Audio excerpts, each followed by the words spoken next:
out of which 13.9% are unemployed. I would like to commend the Federal Ministry of Youth and Sport Development and all partners for collaborating to develop the Youth Employment Action Plan to promote employability, entrepreneurship development, employment generation, and equal opportunity.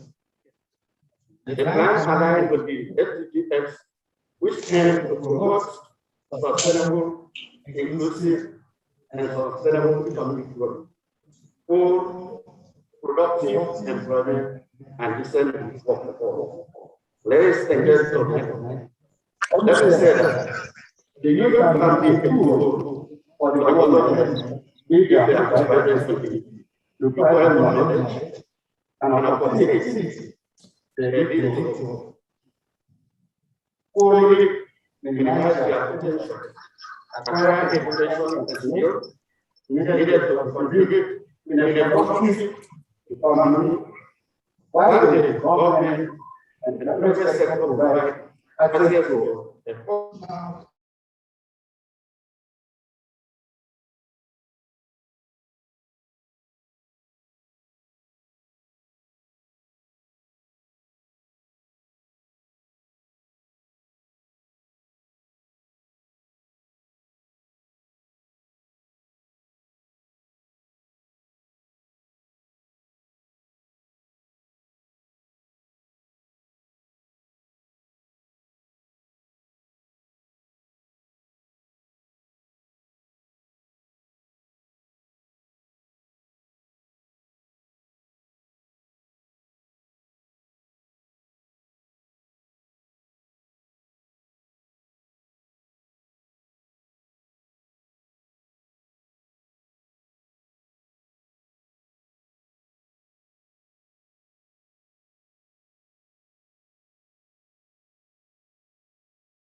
You're welcome.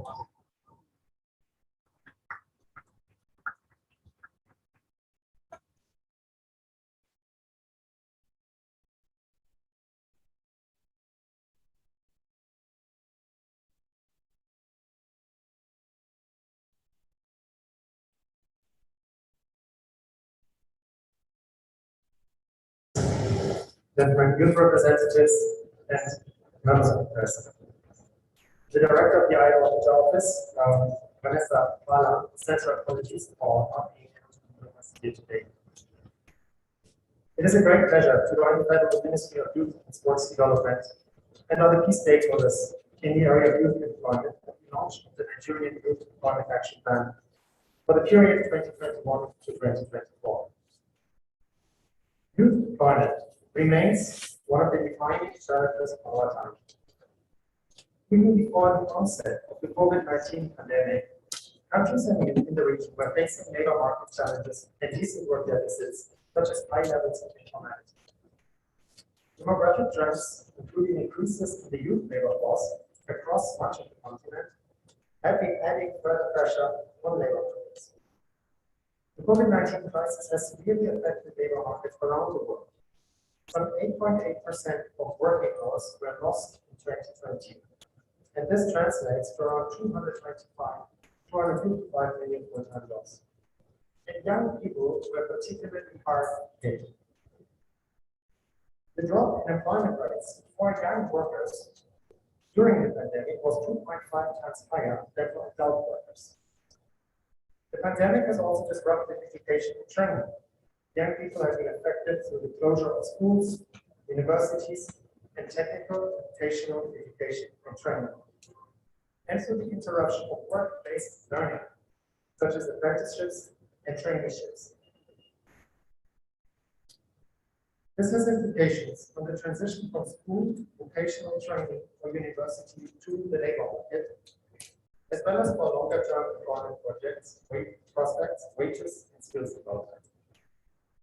Across the region, the crisis led to an estimated jobs gap of around 17 million, also in 2020, which includes both jobs lost and foregone job growth. Given that only 17.4% of the region's workers are effectively covered by social protection benefits, working hour and income losses can translate into increased levels of poverty. In Africa, young people between the ages of 15 and 24 comprise over a third of the working age population. And it's the only region in which the youth labor force is expanding rapidly. By 2030, it is expected to have grown by around 30 million. If working age population growth is not matched by the creation of decent work, it leads to the expansion of lower level quality employment, as many people cannot afford to be unemployed or out of the labor force. These developments call for the creation of decent jobs for young people, and I would like to commend the Federal Ministry of Youth and Sports Development and indeed all other stakeholders involved for the development of the Nigerian Youth Employment Action Plan, which is an important step in this direction. The NIYEAP aims to contribute to the achievement of decent, productive, and free to choose employment for young people by complementing and reinforcing existing policy commitments and national development priorities. It was developed in a consultative manner and intends to bring relevant stakeholders together to create synergies and complementarities among the respective interventions. NIYEAP also serves as a commitment under the Global Initiative on Decent Jobs for Youth, a multi-stakeholder partnership to advance the implementation of youth employment-related targets of the 2030 Agenda for Sustainable Development.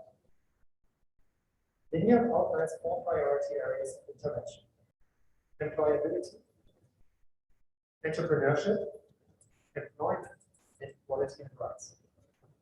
Informed by existing policy frameworks, the NIYEAP proposes strategic lines of action with a focus on sectors with the potential to create these jobs for youth.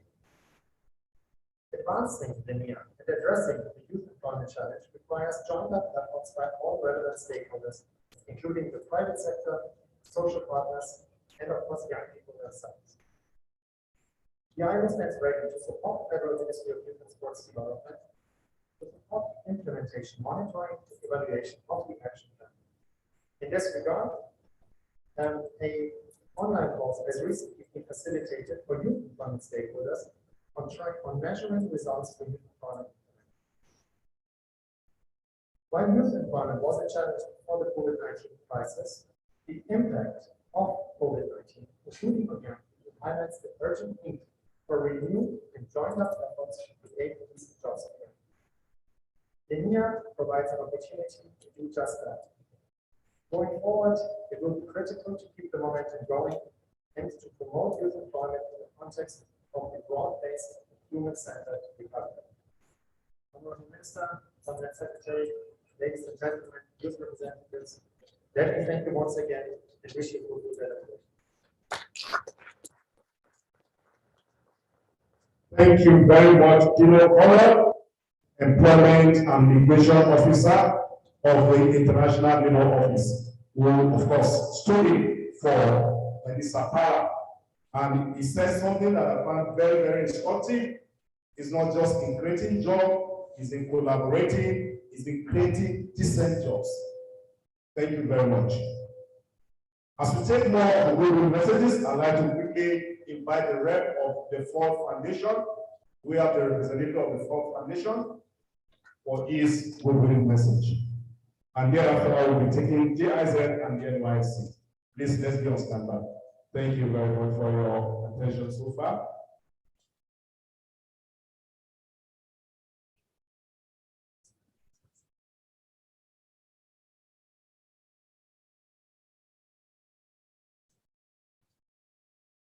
Good morning, Honorable Minister, young people present. I can handle existing protocols. Take some time. On behalf of the Ford Foundation, I would like to congratulate the Ministry of Youth and Sports Development and the ILO, as well as other partners in the creation of this important youth employment action plan for the next 3 years. From a Ford Foundation perspective, there are 3 things that we find interesting and exciting about this plan. The first is the focus on priority sectors. The second is the potential that it has to serve as a framework for creating cross-sectoral synergies and coordination. And the third is its focus on the 4 E's, as everyone has mentioned, on wage employment, entrepreneurship, and some of the questions around skills development. Let me say that the Ford Foundation believes strongly in investing in young people, and this informed the establishment of a dedicated program known as Youth Opportunity and Learning in 2015. The program was meant to invest in 2 areas of young people's lives. The first was focused on next generation leadership, which was essentially focused on supporting training and empowerment of young leaders and activists around the world. And the second was focused on youth transitions, specifically around youth transitions from education to employment, and really focusing on those young people on the margins, young people in rural areas, young people who are disabled, and young girls around the world. Through our work in the Youth Opportunity and Learning Program, we invested in the Niger Delta Youth Employment Pathways Program. And that program, over a period of 2 years, was meant to provide skill development training informed by market analysis to create opportunities for young people in priority sectors, as is the case with the Youth Employment Action Plan. Even though we don't fund directly on youth anymore, we have continued to stay engaged in the space. And over the last year, we have been in conversations with the ILO and the Ministry of Youth and Sports Development to explore ways in which we can partner around the recently created Youth Investment Fund. Let me say that Ford believes that it's important to invest in young people, not only in terms of their rights to decent jobs, but also in terms of supporting them to be able to participate effectively in the development of society. This is why only yesterday, I, along with other colleagues, were involved in the launch of a $5 million Nigerian Youth Futures Fund that will support young activists and help to build their leadership capabilities for effective participation in society.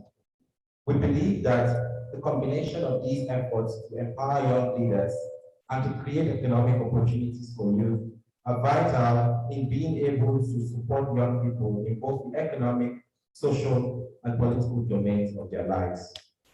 I'd like to conclude by saying that the Ford Foundation remains committed to partnering with the Ministry, the ILO, ECOWAS, and other partners here in exploring ways in which we can create economic opportunities for young people in Nigeria and the wider West African region.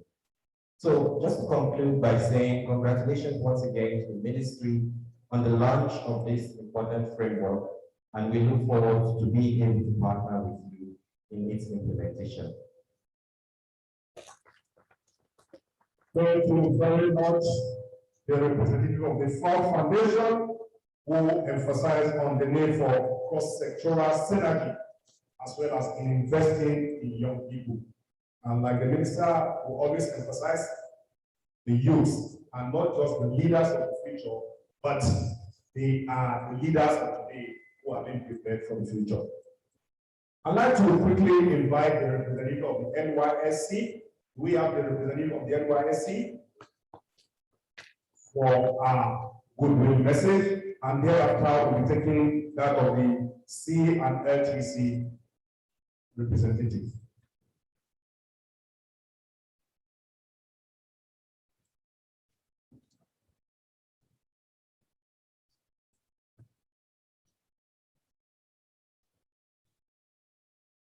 The Honorable Minister, our very own, the Permanent Secretary, the Director, ILO, partners of this laudable project, invited guests, ladies and gentlemen, I'm standing in for the General, the control to the orientation.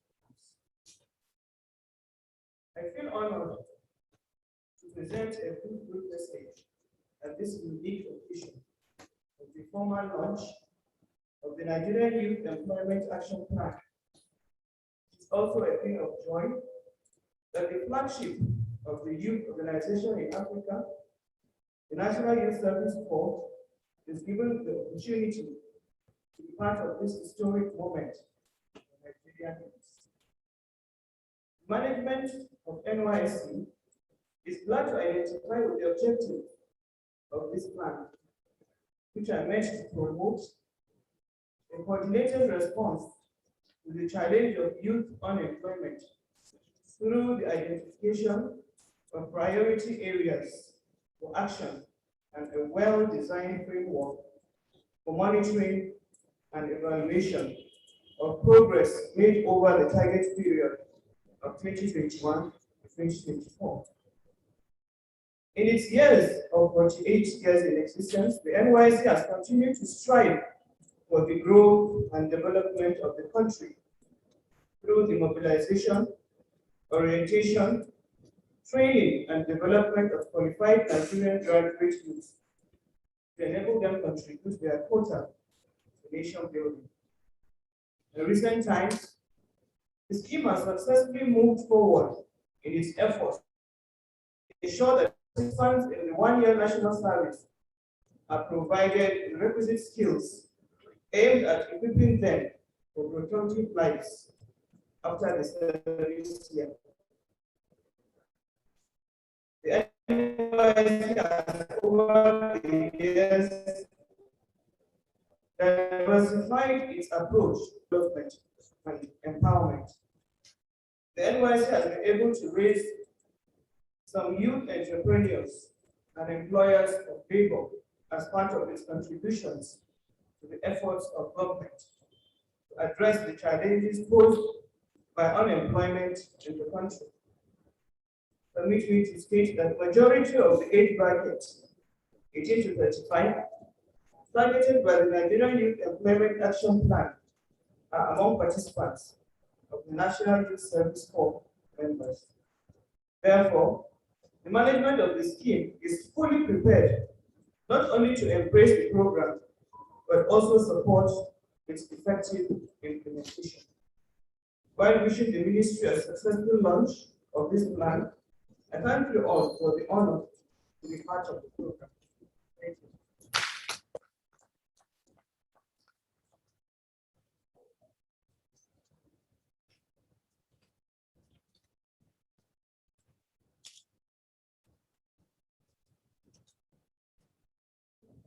Thank you very much, NYSC. I'd like to quickly invite the representative of the Nigeria Employers Consultative Association, Nigeria Employers Consultative Association, for our goodwill message.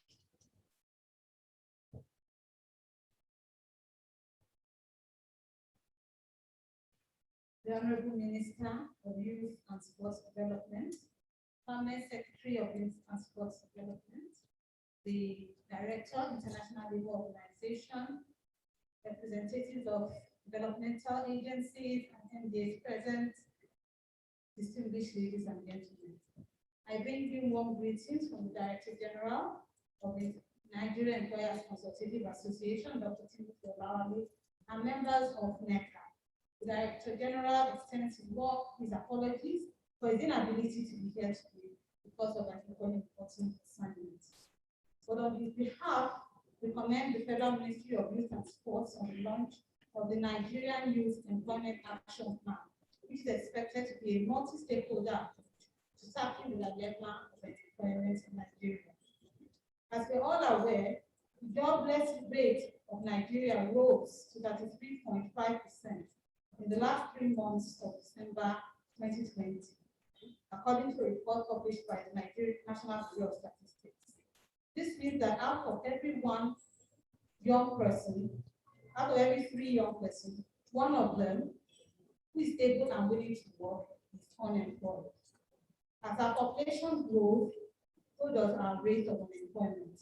And this situation has become even more worrisome following the advent of the COVID-19 pandemic. We are therefore pleased to note that government has revised the National Youth Employment Action Plan, placing emphasis on entrepreneurship, employability, employment creation, and equal opportunities as strategies to tackle the menace of unemployment.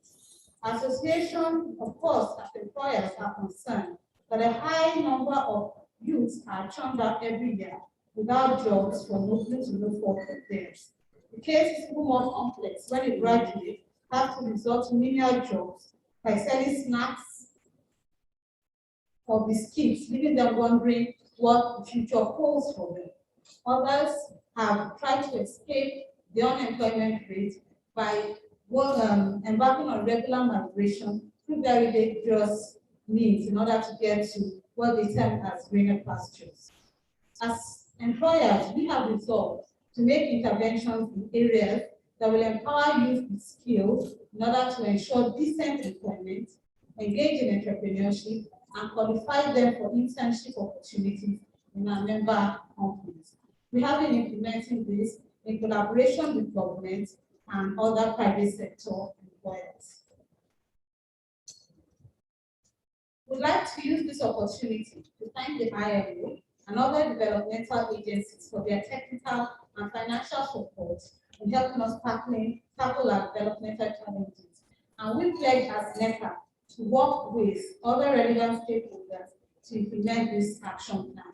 But it's not only having the action plan on paper that is needed, but to ensure implementation is effective. Finally, on behalf of the Director General, I wish us all a fruitful celebration and a successful launch. And thank you very much for your attention. Thank you. Thank you very much, representative of NECA. It is not just in ensuring that it is launched, it is also to ensure that the action plan is put in proper perspective. I'd like to invite the Nigerian Labour Congress, representative of the Nigerian Labour Congress, for our goodwill message, and thereafter I will be taking the Trade Union Congress of Nigeria.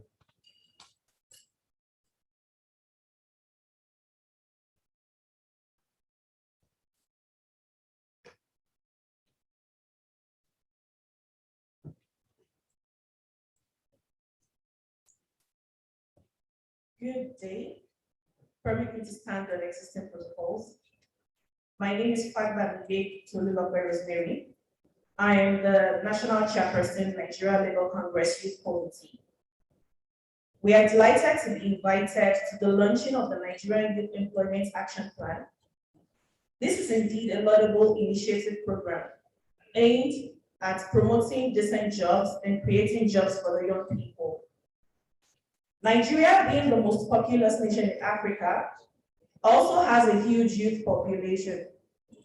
But it is worrisome that the vibrant, innovative, and productive energy of our young people is grossly untapped, with unprecedented youth employment rates currently above 50%.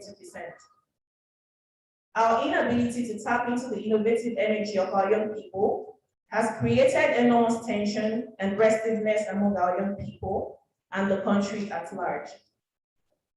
This has robbed the nation of the huge contribution that young people can make to impact positively on the nation's development trajectory. The vibrancy and talents of the young people, when properly harnessed, can contribute positively in addressing some of the socio-economic issues in the country. There is no doubt that the future of any nation lies with the young people. We must therefore adopt creative and effective strategies to enhance their productivity and adequately train them in the emerging forms of jobs and employment. The Ministry of Youth and Sports Development must seek creative ways of working with all relevant stakeholders at promoting youth employment and decent jobs. This is very imperative because youth employment is strategic for our economic development, human security, and sustainability. In line with the ILO strategy of reducing global unemployment, the growing youth population, if properly trained and harnessed, provides the opportunity to expand the labor potential of our country. As we look forward to the implementation of the NIYEAP plan after its official launch, the Nigerian Labour Congress will continue to reiterate its call on the government and other social partners to promote social dialogue and work together to create decent jobs. This would not happen by accident, except we continuously work together to close the gender gaps in labor markets, promote gender equality, enhance skills development and technical training, especially in the area of information technology, and promote youth inclusiveness. I wish us all a successful launch. Thank you. Thank you very much, the representative of the Nigerian Labour Congress. I'd like to call on the Trade Union Congress of Nigeria for our goodwill remarks. And she says something that keeps re-echoing. The youths are the future.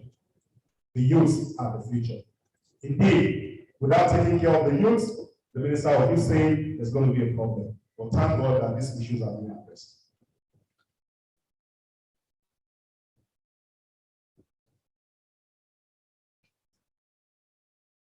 Good afternoon all. My name is Claire from the Trade Union Congress of Nigeria. The Honorable Minister, Permanent Secretary, Director ILO, social partners here present, ladies and gentlemen. I bring you fraternal greetings from the Trade Union Congress of Nigeria, TUC, particularly from the National President from Catholic Olade.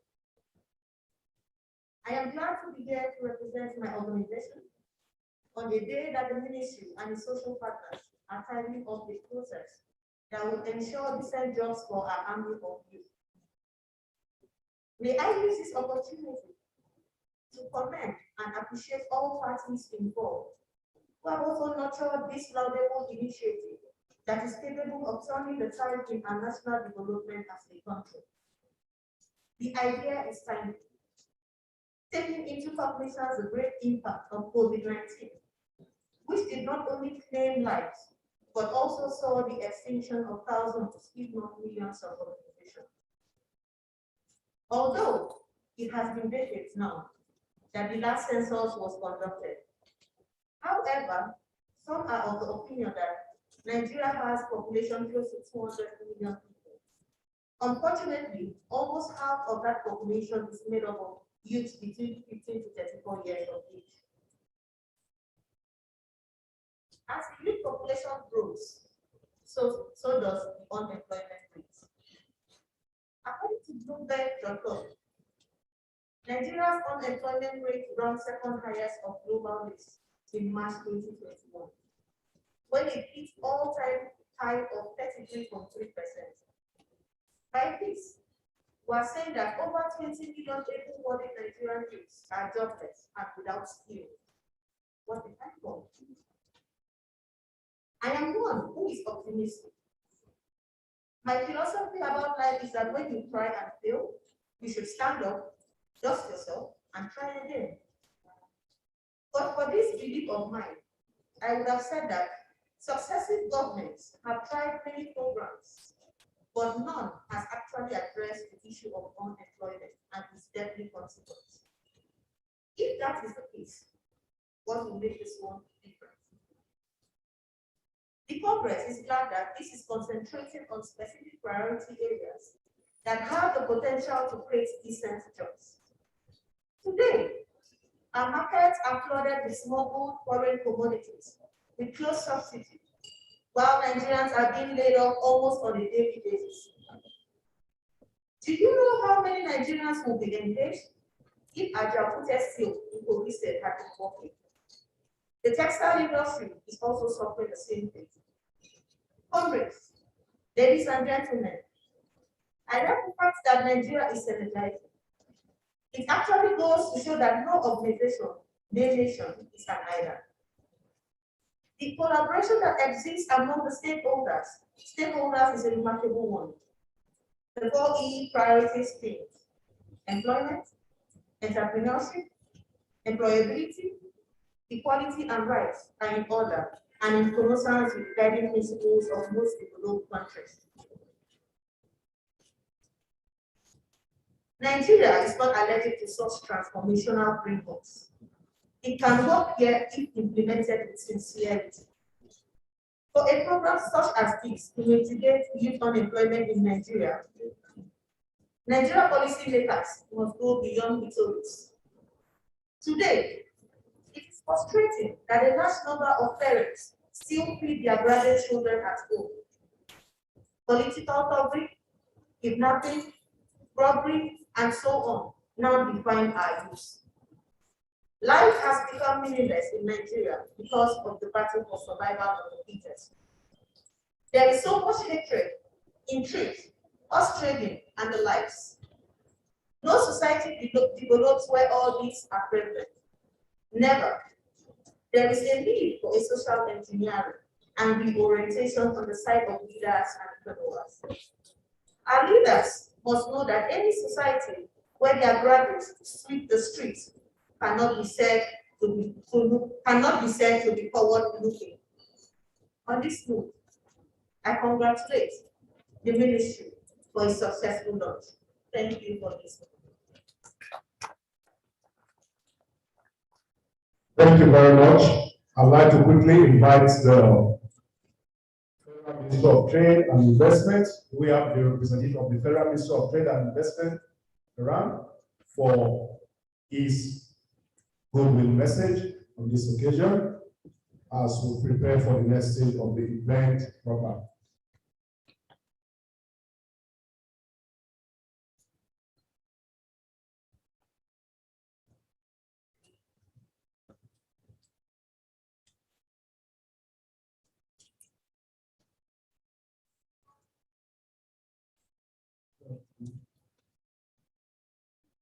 Good afternoon, everyone. Robin Adini Awojodi, representing the Honorable Minister for Federal Ministry of Trade.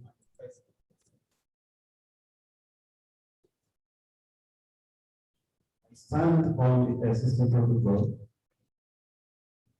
as we are launching the action as we are launching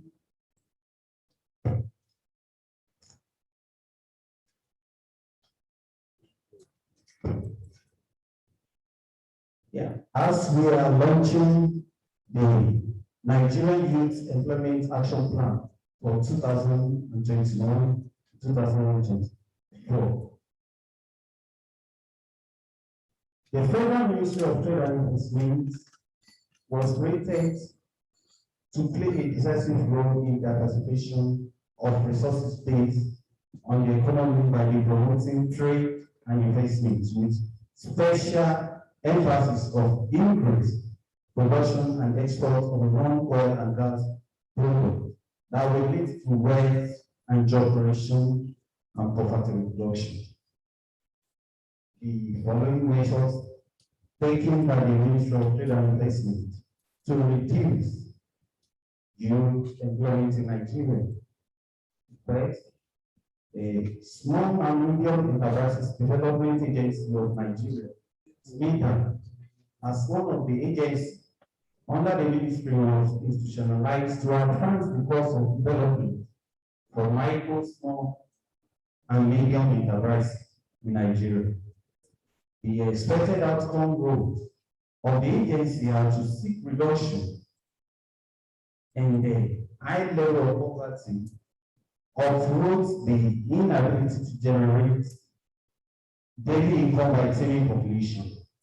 The role are planned to be achieved through generation of employment opportunity, open business competitiveness, entrepreneurship development, and local resources mobilization.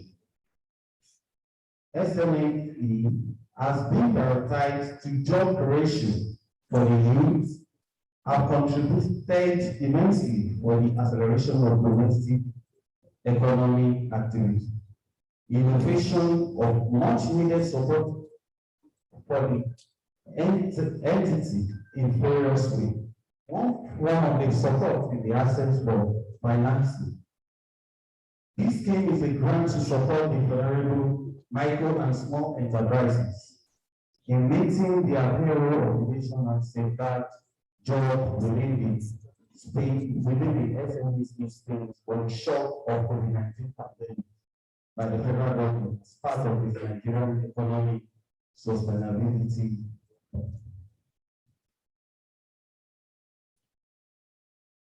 The scheme also supports free registration of company for about 250,000 beneficiaries, as this strengthens the growth potential of beneficiaries. Nigeria Export Promotion Council, NPC, under the ministry has launched the Export Expansion Facility to support the resilience of new and existing to respond to COVID-19 pandemic shock. This will be retained and create more jobs, especially for the youth and women businesses through the Youth Export Development Program and promoting youth inclusiveness in non-oil exports. Industrial Training Fund, ITF, under the ministry, had implemented landslide skill intervention program, including the National Industrial Skill Development Program, Special Skill Development Program, Federal Government Skill Employment Program, FEDOSTEP, and Agri Partnership Training Program, ATP, through these programs. Thousands of Nigeria are formed. Various centers spread across the nation, and the trainees were employed with startup path for them to set up their business. To square up to the growing unemployment challenges, the fund had to upgrade facility at its Industrial Skill Training Center and the Modern Skill Training Center, MSTC, Abuja, leading to the equipping of more Nigerians with technical skills for employability and entrepreneurship. One outcome of this effort was the production of first indigenous Android GSM smartphone with 100% locally sourced material by the ITL Modern Skill Training Center. Abuja, the device, which was presented recently by the Honorable Minister Otumba Richard Adeniyi to Mr. President, is comparable in quality to any available Android device in the market today. So it is nice. It's my singular honor to stand before you and to present the paper to you. I congratulate the International Development Organization and the Federal Ministry of Youth and Sports Development for this laudable and remarkable occasion. And I wish everyone a successful launch and action plan. Thank you very much. I'd like to thank us so far for our attention and our participation at this event.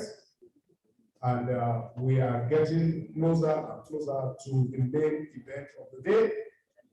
But I'd like to quickly, humbly invite the Honorable Minister of Youth and Sports Development, Mr. Sunday Akindari, who has succeeded in showing us that he's not just a scholar, but a practical reality of practicalizing the reality of the Nigerian youth. Honorable Minister, over to you, sir. Thank you very much. Good morning, everyone. Good morning, sir. Good morning, everyone. Good morning, sir. Thank you very much.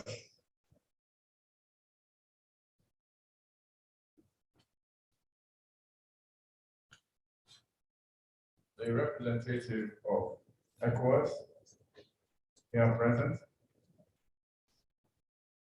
the representative of the ILO, the NEFPA Ford Foundation,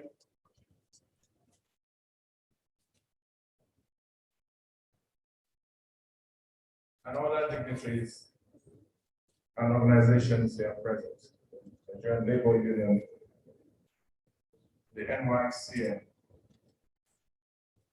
and all those that have come forward representing our ministers, labor and employment, trade, industries, trade and investment. I say good morning.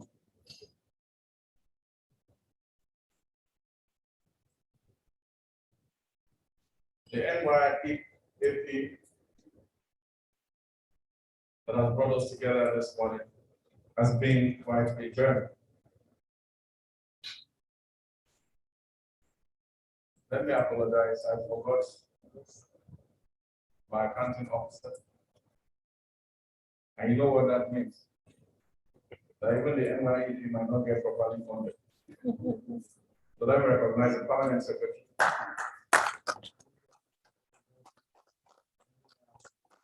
Lisa Anako. And earlier welcome all of us here. It's been quite a journey, even before I became minister. The journey that started before I became Minister of Youth and Sports Development.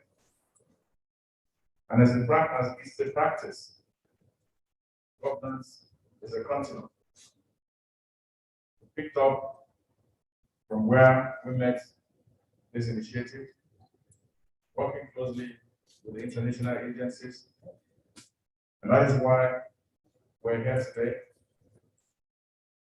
to launch this action plan. It therefore gives me great pleasure this morning to address this gathering on the launch of the Nigerian Youth Employment Action Plan.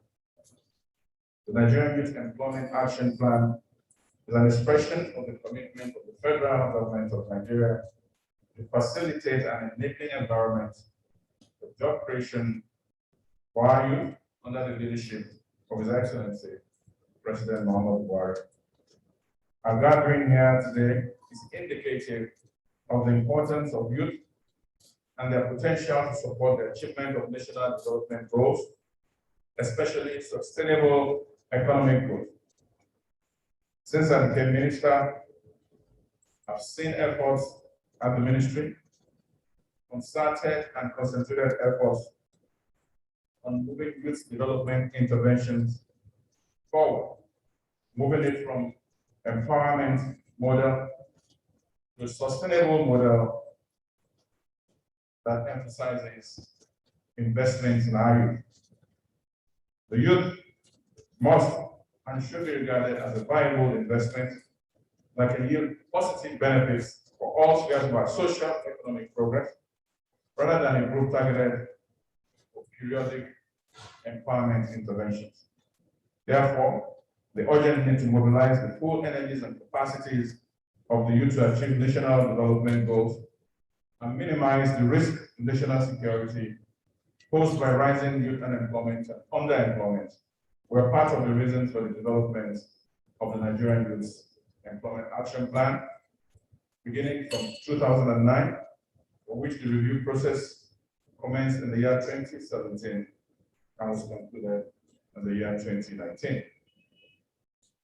The revised NU for the period of 2021-2024 aims to address the youth unemployment challenge in a comprehensive and coordinated manner. This review process was an attempt to benefit from lessons learned, build on existing frameworks and strategies, align interventions, create synergies, and also involve all relevant stakeholders in the identification of priority areas of interventions on youth employment essentially. The plan also aims to contribute to the achievement of job creation targets of the National Youth Policy, NIYEAP, which is to create 3.7 million jobs annually for the period spanning 2019 to 2023. Over the years, stakeholders in the national development have outlined causes of youth unemployment. However, whatever the factors are, one fact remains that with few available jobs to accommodate the large number of youth who enter the job market daily and annually, that environment where our youth have difficulties accessing credit for self-employment, unemployment is bound to rise. This situation will require not just only innovative solutions, but very pragmatic steps in terms of policy and initiative. According to relevant data from the National Bureau of Statistics, there has been a consistent rise in unemployment rate for youth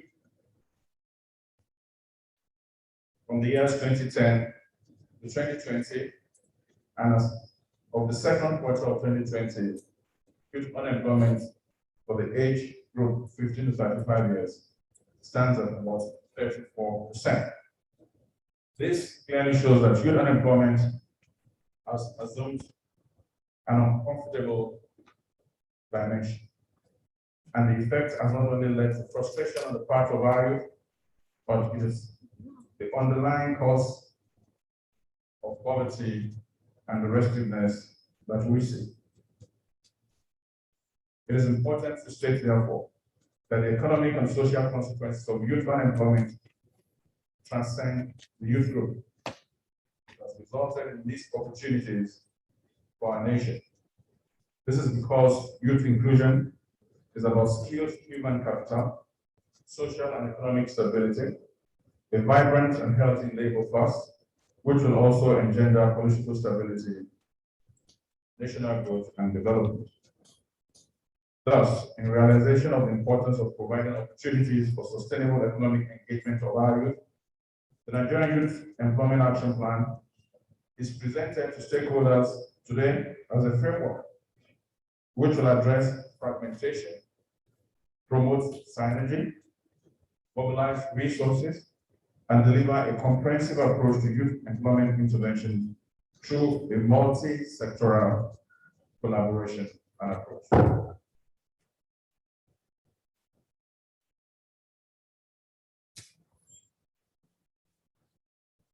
The plan emphasizes the 4 E's: employability, entrepreneurship, development, employment creation, and equality and rights. It also details needed actions in support of employment creation for youth in economical and social sectors, and outlines the financing, implementation, the monitoring, and evaluation frameworks. The priority themes of the plan, known as the 4 E's, are further delineated into strategic lines of action under each theme, with emphasis on sectors that have high job creation potential, such as digital economy, rural economy, green economy, renewable energy sector, manufacturing, tourism, construction, and services. The plan will also ensure inclusion of partners across sectors and will create a robust partnership base through which the Ministry of Youth and Sports Development will ensure wider reach of youth employment programs across the country. Through the DEAL initiative, which was launched about 2 years ago, the Ministry has been able to facilitate several strategic partnerships with the private sector, especially in the area of digital skills and training. The DEAL initiative is designed to ensure a coordinated mechanism for the implementation of the National Youth Policy and the Nigerian Youth Employment Action Plan. It includes strategies to enhance the competitive edge of Nigerian youth with a focus on digital skills, employability, entrepreneurship, leadership, and mentoring. I'm confident this afternoon that we're all one point of convergence at this level, which is that urgent strategies need to be put in place to mitigate the problem of youth unemployment in Nigeria. Every stakeholder will agree that except we take urgent and concerted measures to curb the problem of youth unemployment, we will have to live with the obvious negative social economic consequences of the current burgeoning youth population. The plan can only be effective if it is faithfully implemented. While stakeholders were part of this consultative process for the development of the Nigerian Youth Employment Action Plan, and your input is also required for its successful implementation. And that input also includes resources. With support from the ILO, the ministry in the next few weeks will be convening a national inception workshop to commence its immediate implementation. Stakeholders involved in employment generation activities for the youth population will be invited, including representatives of youth organizations. The major outcome of this workshop will be the identification of roles and responsibilities, as well as specific initiatives along the core mandate of each organization. To ensure inclusion from the grassroots, the Ministry of Youth and Sports Development will also be convening zonal inception workshops on the Nigerian Youth Employment Action Plan, through which stakeholders across 36 states and the FCT will be included in the implementation plan. To translate the federal government's political commitment to job creation for youth into practical action, the National Youth Employment Action Committee has been established at the ministry. This action committee's membership comprises relevant ministries and other institutions. Similar action committees will be set up at the state level to align related efforts and to ensure effective monitoring and evaluation. To ensure the participation of all relevant stakeholders, employers associations, civil society representatives, and youth organizations will be invited to participate in the meetings of the action committee. Donor and development partners will also be invited to ensure there is a coordinated approach in the design, implementation, and funding of development cooperation projects that focus essentially on youth employment. To express the importance of youth inclusion in governance and the issues that concern it, the Ministry of Youth and Sports Development, about a month from today, will be convening a national youth conference here in Abuja that will have 10 representatives from each state of the Federation and FCs, an assemblage of 370 Nigerian youths meeting for 4 days to deliberate on these critical issues and come up with an action plan that can serve as a plug-in to initiatives such as NIYEAP and other government initiatives. These are believed that this National Youth Conference that has been approved by Mr. President will give us a dialogue session that will facilitate a better understanding of the aspirations of our youth.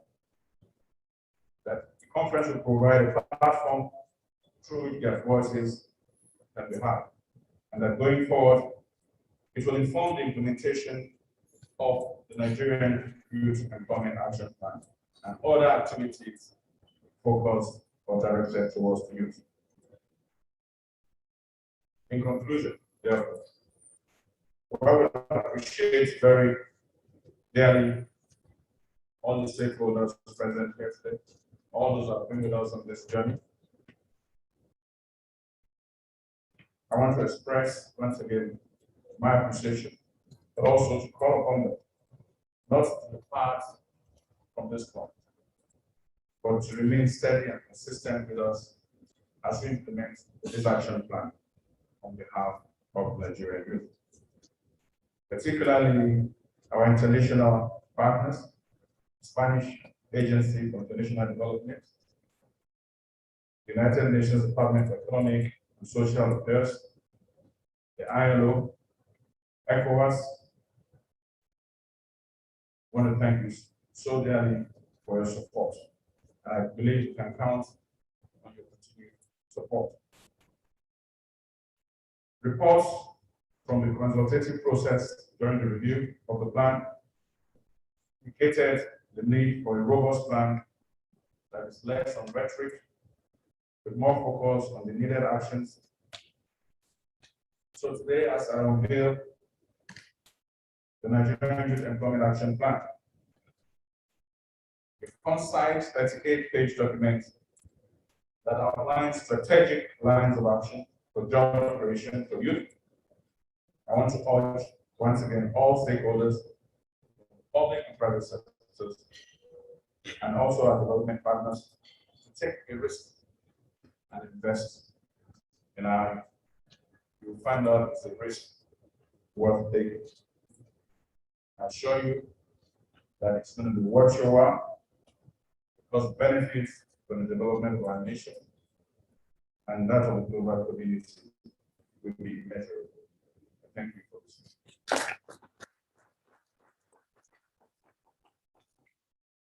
Thank you very much, Honorable Minister. And my takeaway is that this venture is a risk worth taking. Wow. The minister is a firm believer in not only dialogue, but action and timeline. And so the youths are putting the minister, I do not want to call it on the red seat, but they want to dialogue with the minister. And so to be on this dialogue team, I'd like to quickly invite Olomani Ogunubi from Nola Kita for the Needy Foundation. Please, can you please come? Also, I'd like to invite Goodness Story of Youth SPDG Network. Please, can you come? I also want to quickly invite Eniola Cole. Please take your seat. No, that's the minister's. Also, I'd like to invite Adelike Ajala, Director of NECA. All of them are ladies. Women are taking over power. I don't know why it happened, but they are all ladies, already minister. And to anchor this session, I'd like to call on Mercedes Alpha, Communications Development Professional. Where are you? Okay. So it's the ladies up here. Honorable Minister, I'd like to invite Minister to please take his seat on this dialogue session with the youth. And our uncle, I hand over to you as you take over proceedings on this session. Thank you very much. Thank you so much. I hope you can all hear me very through my mask. Okay, so good afternoon, the Honorable Minister of Sports Development. Good afternoon to the head of MDAs and UN agencies, ministries, and other participants here present. Please allow me to stand on the already existing protocol for this event. My name is Mercedes Alpha. I'm a communications for development professional, and I will be moderating this dialogue, which we are having in combination of the launch of Nigerian Youth Employment Action Plan 2021 to 2024. So this dialogue promises to be very interactive, very engaging, and to speak to our amazing lineup of speakers who, just hear directly from them. So we'll be listening to different viewpoints. For instance, we'll be hearing from the minister on what the NIYEAP entails, which is the roadmap from 2021 to 2024 on how to boost employment for young people. We'll also be hearing directly from our amazing young people on what the most pressing challenges are as regards employment and employability. And of course, we'll also be hearing from the director from NIYEAP, that is Nigeria Employers Consultative Association, to get the organized private sector perspective, especially as regards the gap, the skills and capacity gap. Okay, so before we delve in, I also like to say a special good afternoon to our youth audience who are joining us online. And I would like to welcome everyone to this dialogue. I'll just give a brief overview before we jump right into the discussion with all the speakers. Just like the minister mentioned in his address, from 2010 to 2020, unemployment rates have consistently increased for young people.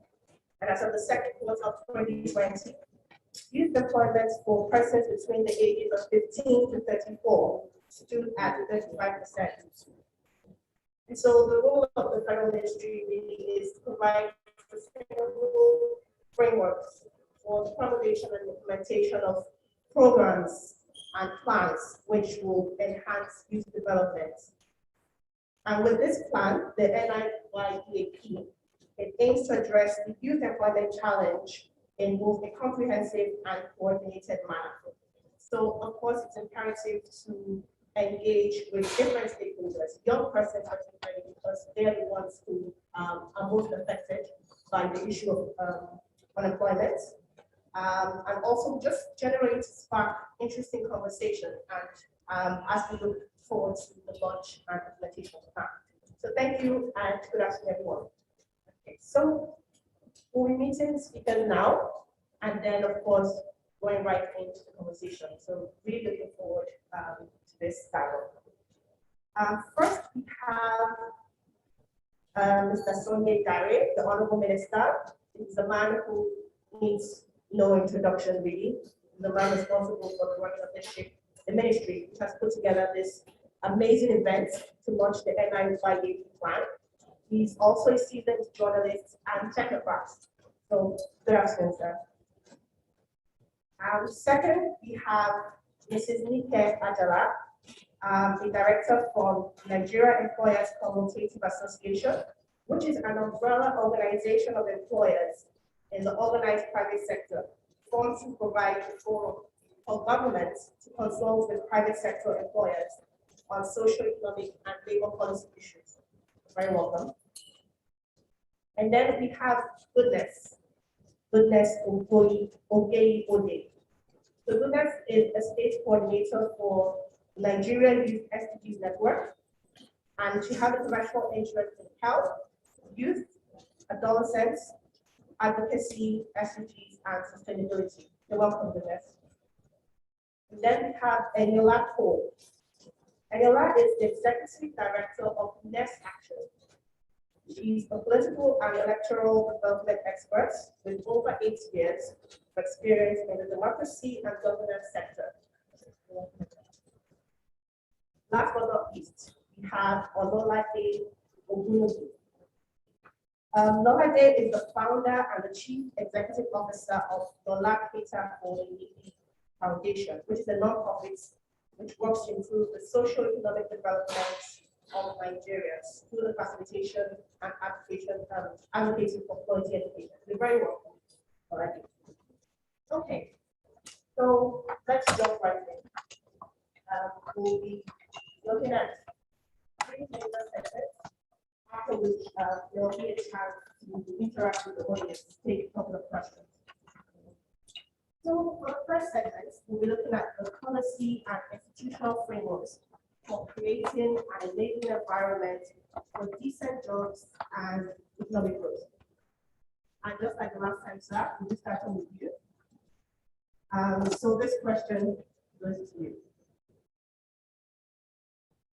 The NIYEAP aims to contribute to the achievement of the job creation targets of the National Youth Policy to create 3.7 million jobs annually from 2019 to 2023.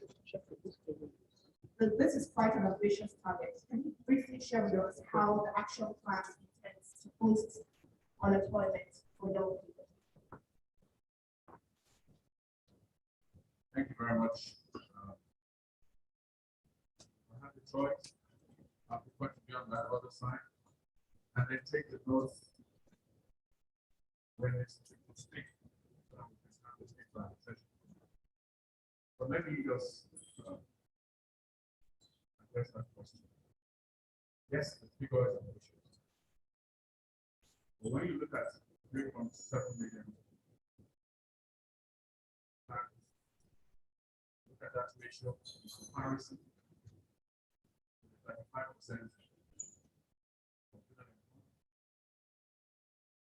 So that is very new. That achievable, absolutely. Achievable based on the understanding clearly that it has to be collaborative and multi-sectoral approach.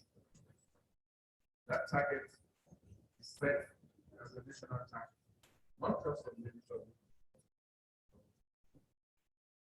but for partner ministries, strategic implementation partners. Look at what's not to the look at the stakeholders that are most the ILO, the labor union, each of them also have plans for youth empowerment. These numbers put together will give us a sizable number. Let me draw it. When we talk about the concept of percent, it transcends just the so-called. The action plan speaks to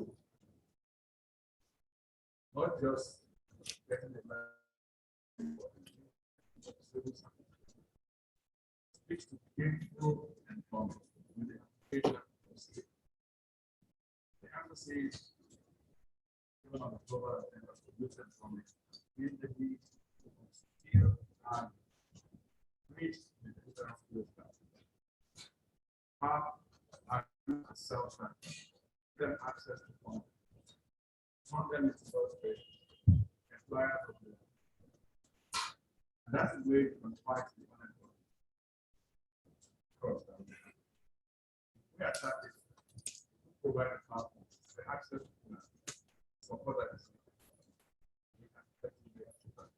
So I think the great concept of me will something might sound ambitious, but when you look at the ratio, unemployed youth and people that was targeted,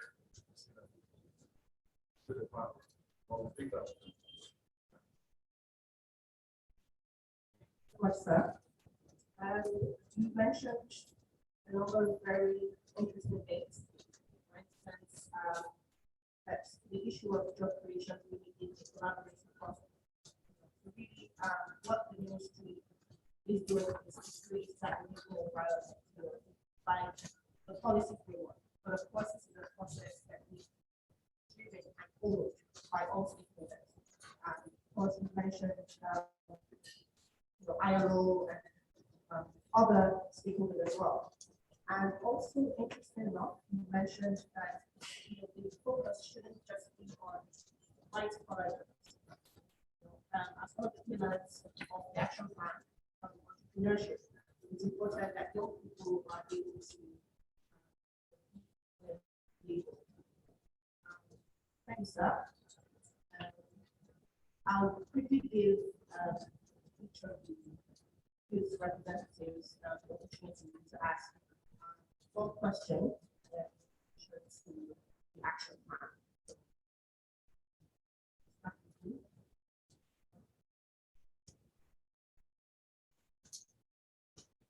With the current commission of the Honorable Minister, just want to make a little addition to the panel, sir. This comrade Zakaria Olawale Abdurrahman, yes, can you join the panelists, please? Thank you, Honorable Minister.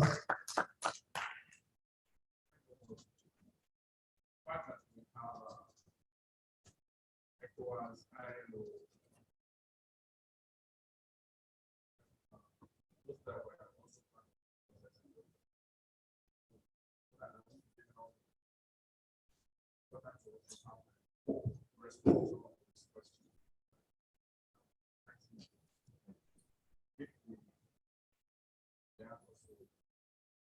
Yes, I think that's a great idea to have. Thank you, sir. So, would you like to start?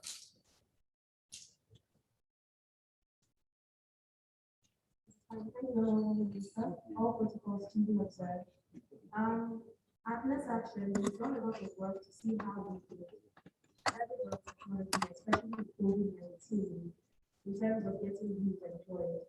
And from our background with political and electoral development, we saw a lot of societal flows coming into play, especially at the polling units with vote buying and vote selling. So it made us see the need to go into employment and get our youth more engaged to stop societal flows. Now, what I want to ask Honorable Minister is how does technology come into play in job creation in this particular action plan?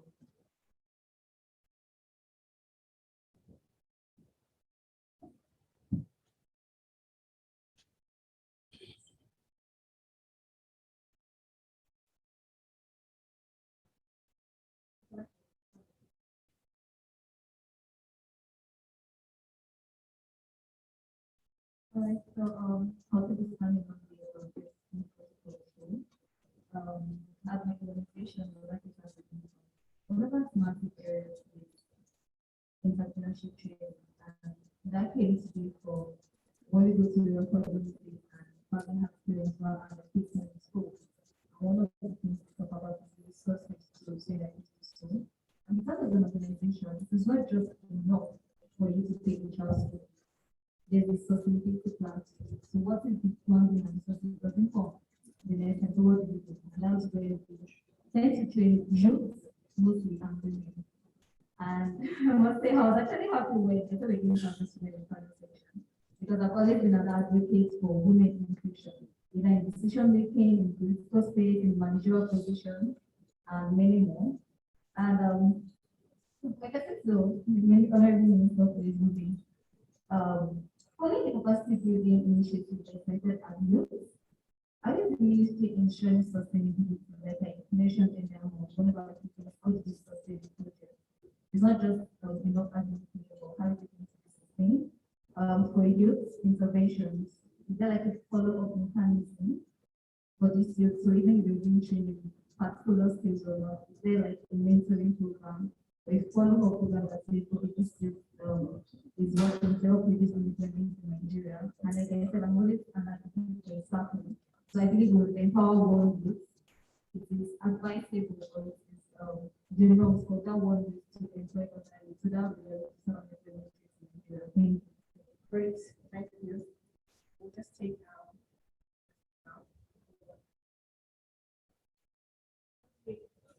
Thank you very much for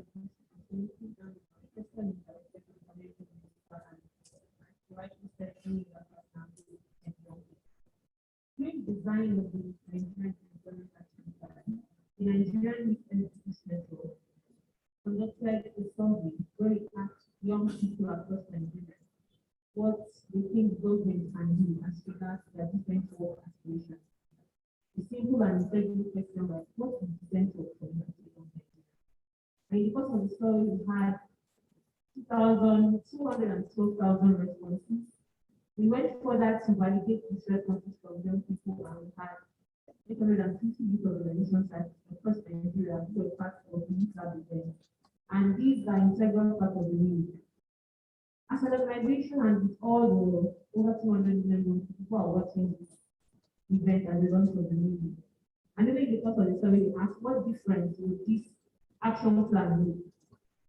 What is the sustainability and implementation plan in place? Would that be something like the secretariat where there was inclusion of young people, where in the course of the implementation of this thing, young people are part of the monitoring and evaluation framework, an inclusive approach where there's a reassurance that this is not just one of the many policies in Nigeria that there could be clear implementation. Thank you. thank you. Thank you so much for this. Thank you for the questions. So I believe the last two questions merged because they both speak to the issue of sustainability. So just to reiterate, the first question asked about how technology comes into play in the action plan. And then the second one speaks to the issue of the need for sustainability and inclusion. So over to you, sir, or any of the other partners. And of course, you will have the opportunity to ask them the questions as well. Thank you very much. And the questions that come forward are very central. Technology is one of the hardly is there anything that you don't have to do technology.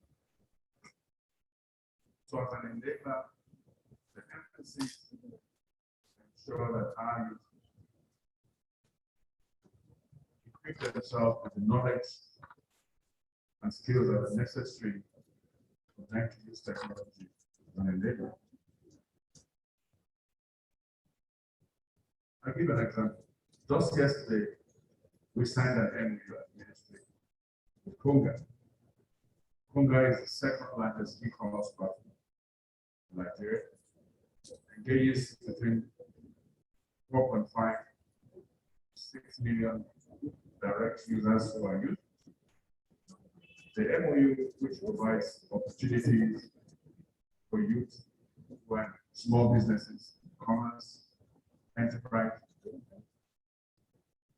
provides a pathway, not just for employment, but also for revenue and income.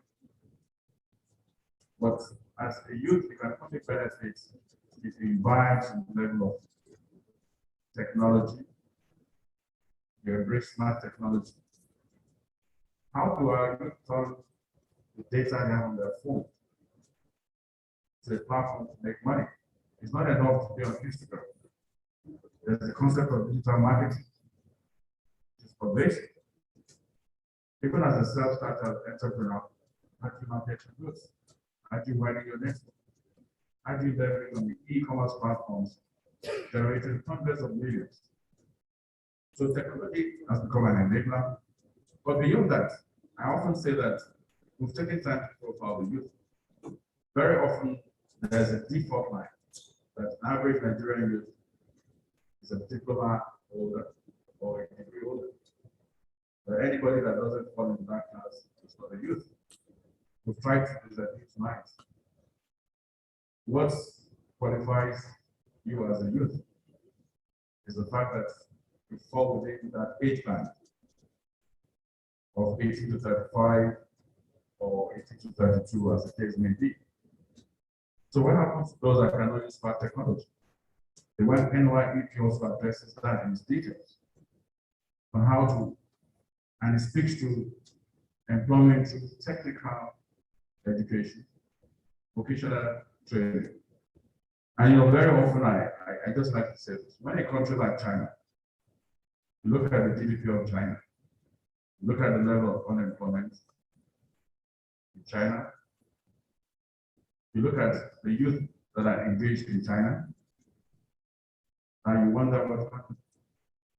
A couple of years back, the Chinese government shut down close to 145 universities and turned them into technical colleges.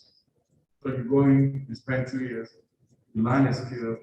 While you're in school, you are already a budding entrepreneur. You look at the German education, for instance. Once every week, you leave the classroom, if you're reading engineering, you go to an automobile company, you spend 1 week, once every week, to learn practical aspects of it. You're doing civil engineering, you go to a construction company. So, like they say, the taste of the fun.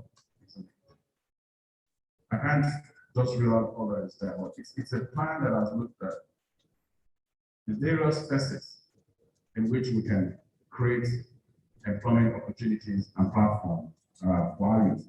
We spoke to COVID-19 era, and I can tell you, beyond what your group did, the NYSC, which is under our ministry, we saw the youth corpus really turn technology into an enabler.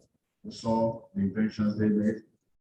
Beyond just the face masks that we saw them coming up with soap dispenser, water dispenser.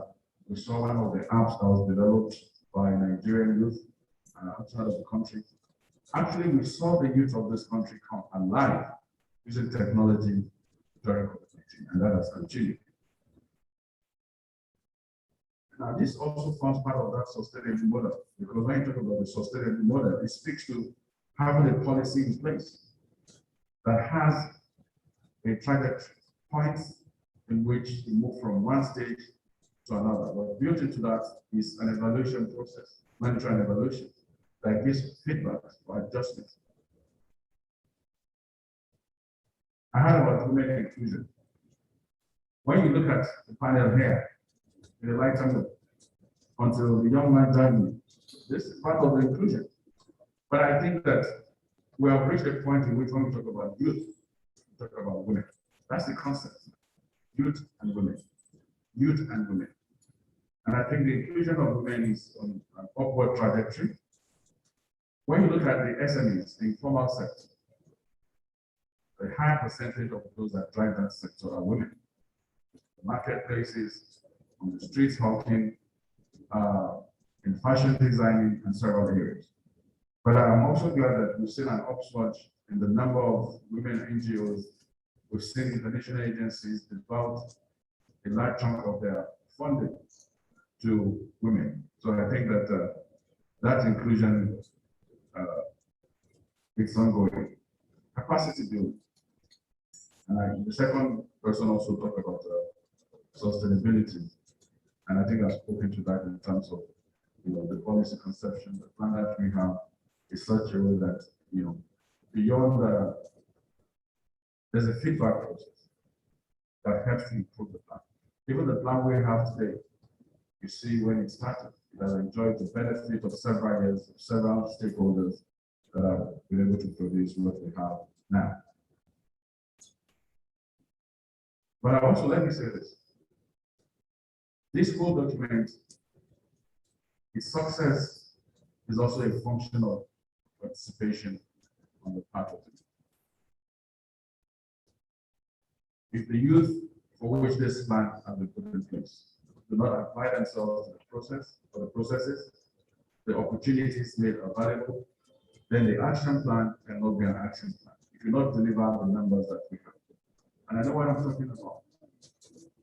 Just 2 weeks ago, we graduated about 2,000 youth across the country in various areas of entrepreneurship. placing them on our new concept of trading into enterprise. The government no longer trains for trading's sake. We don't want to take you in, train you, and return you back to where we took you. We train you, and then we lead you in some form of entrepreneurship, providing, instant funds, access to credit, equipment, toolbox, etc. When we advertised, I found out that for the first 1 or 2 weeks was a trick. Most of the youth never even applied. Eventually, we had about 41,000 youth apply. And then we picked about 5,000 or 6,000. People have thought with the large army of unemployed youth that we have, such an opportunity ought to have been oversubscribed. And I can say that for a couple of other programs in other ministries. Yes, there seems to be a trust deficit. But of course, you see, you don't expect to win a race unless you start it. You cannot sit at the table, you cannot complain about how that cake is shared. In Lagos, where I went to do the graduation, there's a young chap who spoke, gave a testimonial, and said, listen, I had a choice to make. And I decided, look, if I don't apply at all, I lose everything. But even if I apply and I don't get anything, at least I will have applied.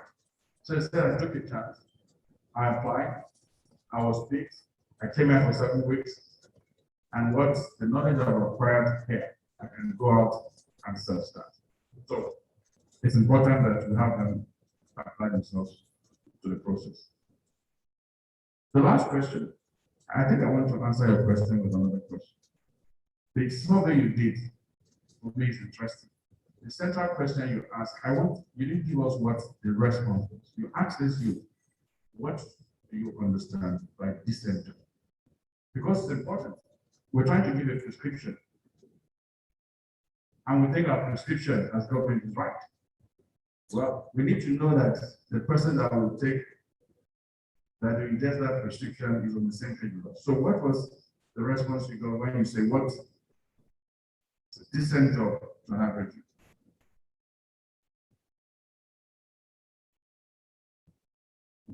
So in summary, the response we got from young Nigerians, the response to that question is that a decent work is a job that affords them to be productive and to meet up to the standard of living. At the same time, certain sectors was critical because we gave a range of what kind of sectors we are looking at in terms of assessing decent work, and we saw responses around entrepreneurship, agriculture. Many young people had some I would say, reluctance when it comes to assessing jobs in the public sector because there are some questions that reflect what you think is the limitation to accessing decent work. So they said sometimes the limitations could be you are not connected, you have somebody up there. And I think you have reflected on this through the lack of trust in terms of assessing this kind of opportunities. So young people were very particular around entrepreneurship, around agriculture, around education, around digital skills. And this is also self-disaggregated because we saw that for males, they reflected more towards entrepreneurship. For women, we had more response around working in the public sector or private sector as opposed to the education. So these are some of the responses and it was captured and communicated to the ILO who supported this process.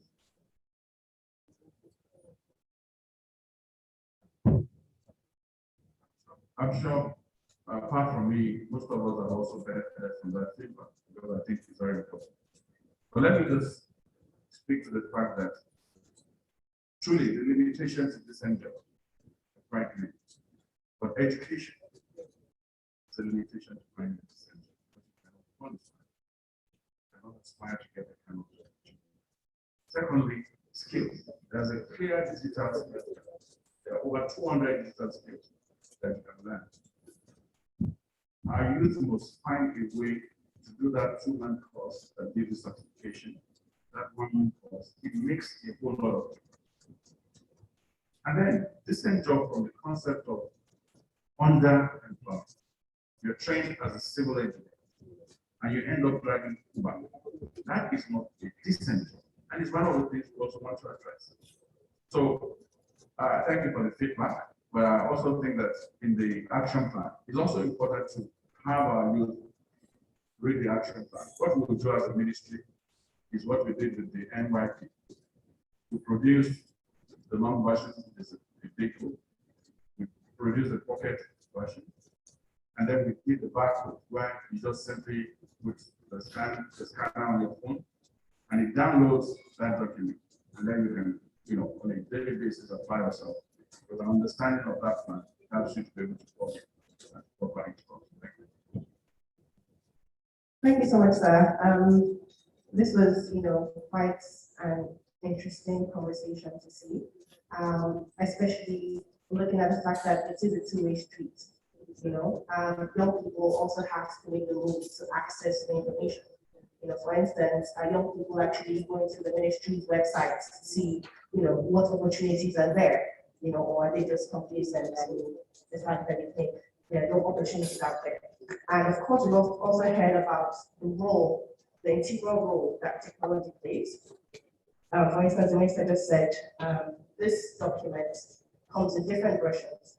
There's a lengthier version, for the policy and the development practitioners. There's the puppet version, and of course, for young people who have smartphones, there's a digital version as well. So really, we can see the role that technology does play. So thank you. Now we'll also be speaking to more of our young people before we look at the private sector details. So now I'm interested in hearing about some of those specific challenges that young people are facing. So I'll start with Lolade. Lolade, as a young person who works with youth in rural communities, how are young people coping with the dearth of available jobs? A rapidly changing economy, and of course, we've just witnessed a global pandemic, happen during our time. Especially, I think our own generation is very unique. If you think about it, there's been so many changes.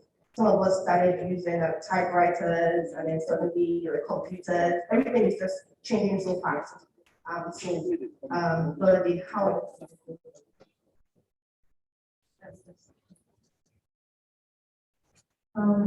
Okay, so for rural community youth and women, I would say it's been challenging, to be sincere.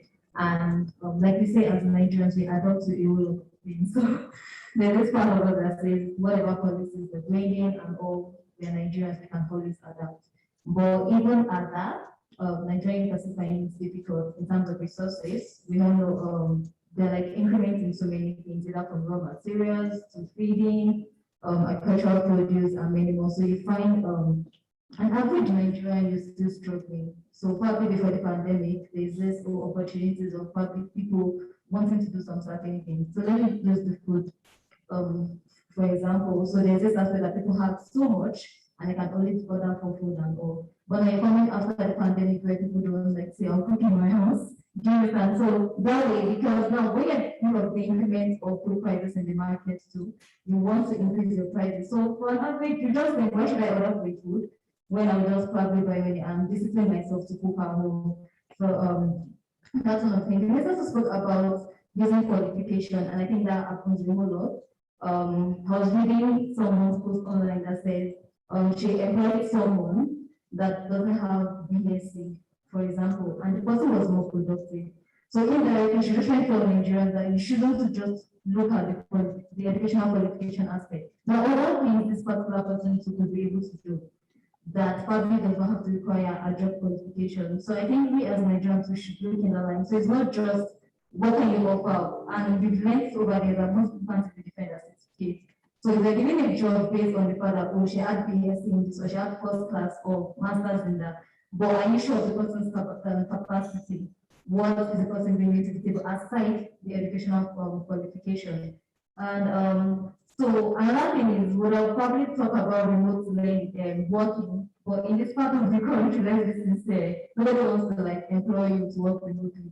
Because what I don't, there is trust issue like the minister to say, I mean, people are going to trust me enough to say, oh, okay, I'm doing my email and I'm going to pay you monthly. Probably I might be very busy and I know I get news coming in And that is like virtual work that is being done in the abroad, let me use that word.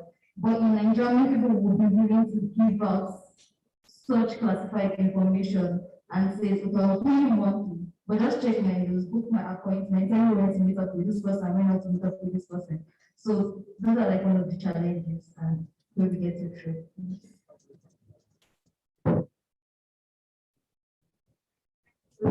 Thanks, Valerie. Indeed, there is that issue. There's the trust issue on all sides. Also, there's really the need for self-development. Young people actually, need to be able to develop their skills beyond the qualifications, that they receive in university. So I'll also be throwing this question to goodness. As a sustainable development goals advocate, who is you're also a young person and you work on these issues. So can you very briefly tell us, some of the specific challenges that young people are faced with in accessing these events?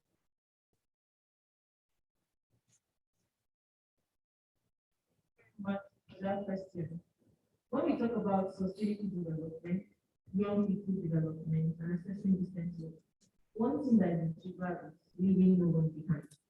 And in terms of young people, through our engagement, we recognize and realize that the challenges young people face, for example, young people who are living with disabilities, young people in the rural areas, young people who are in the informal sector, young people who are less educated, young people who have acquired tertiary education. These are different range of young people who have unique challenges.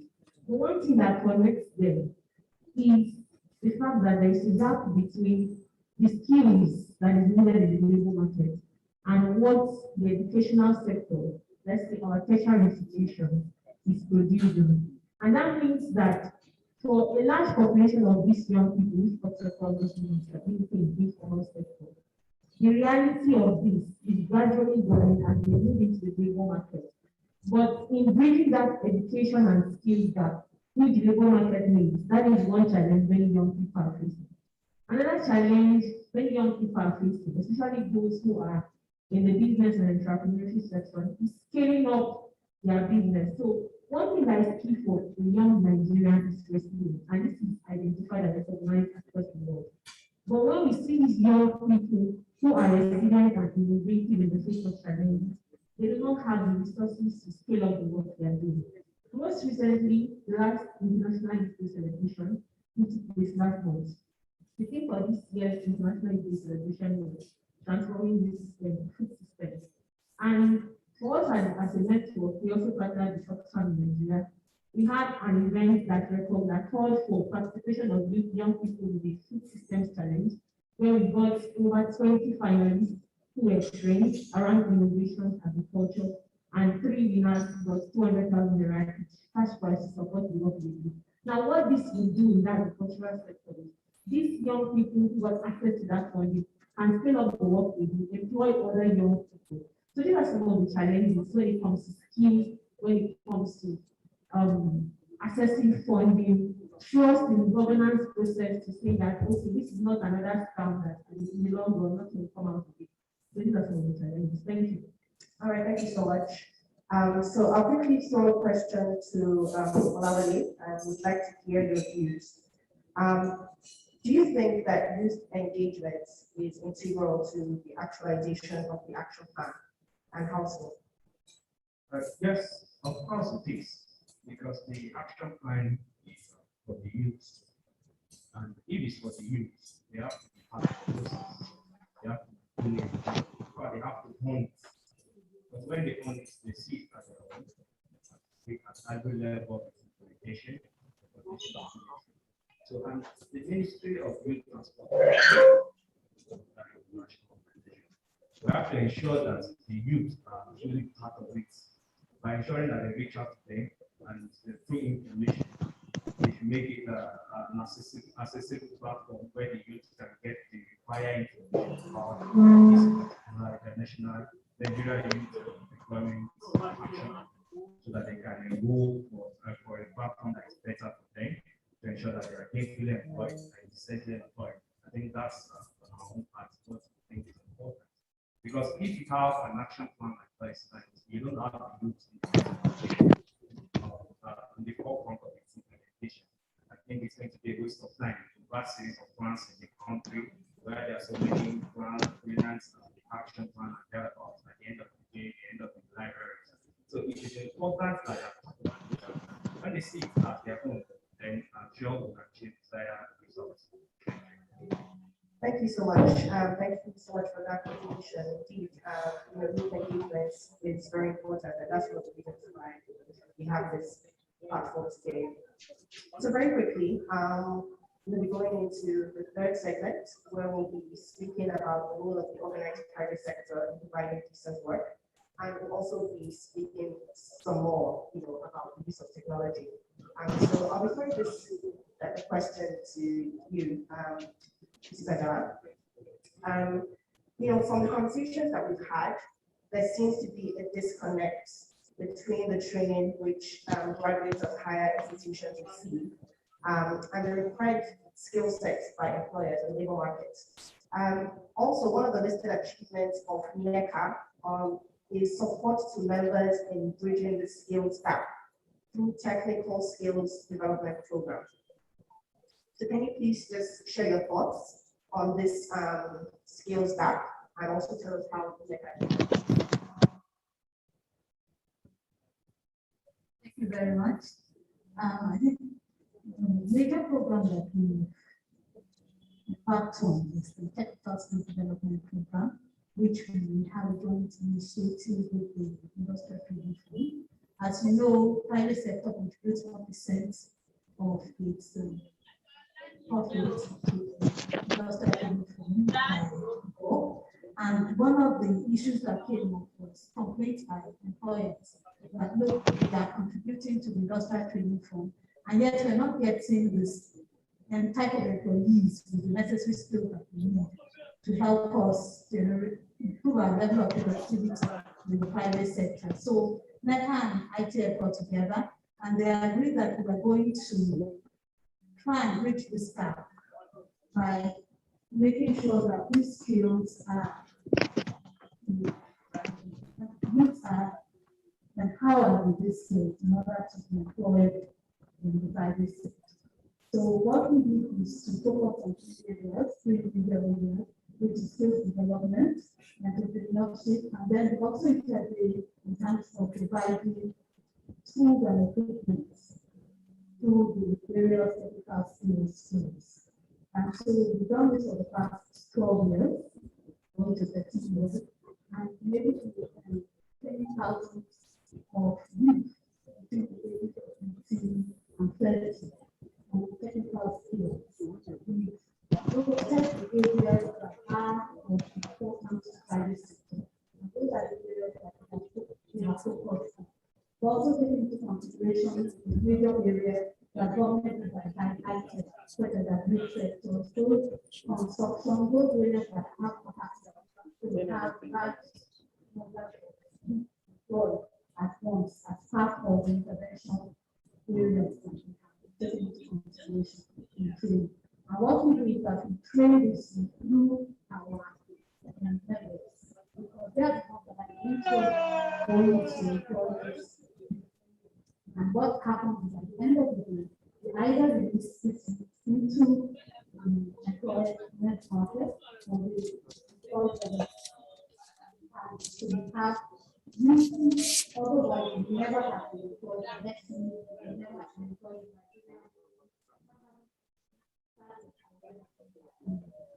also taking into consideration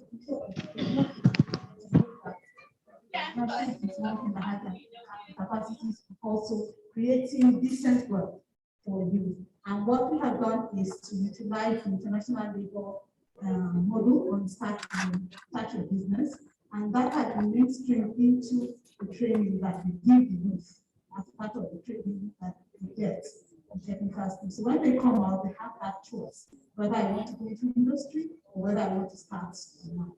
Thank you. Great, thank you so much for the contribution. I'm sure our young people are very happy to hear about how NIYEAP is actually working through their members to boost visa work. So I'll just quickly give the opportunity to the other speakers to ask one of the questions.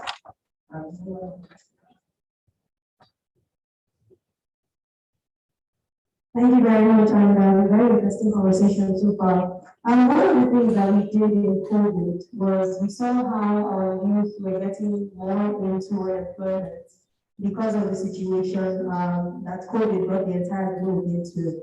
And we also saw how business as usual could not really be the case for the day, and most support that has gone to youth is usually setting up a physical business store. But then we saw people who took advantage of technological platforms and businesses coming out with, making money from those platforms, while others were struggling to see how they could make money in the lockdown. So we're able to empower 140 people across the country to make them leaders in technological businesses, making their smartphones into business platforms so they could earn some money. Now, as we plan to scale down that sort of project to the local level in Nigeria, one thing, and I think that also draws into the action plan that we have, one thing that is a bit of a challenge is the matter of not being certain whether you're giving the opportunity to someone who's actually unemployed or someone who is employed but wants to work 5 jobs at the same time. So as we are looking at the statistics and the data that says we have about 35% unemployed youth, what I want to know is, and this could be answered by our Honorable Minister or many of the other stakeholders who work on developing the action plan.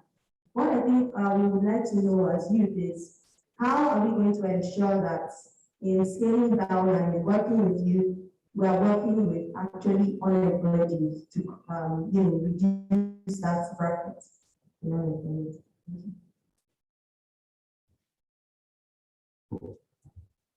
Thank you. Let's take that. Yes, I think to me, perception is key.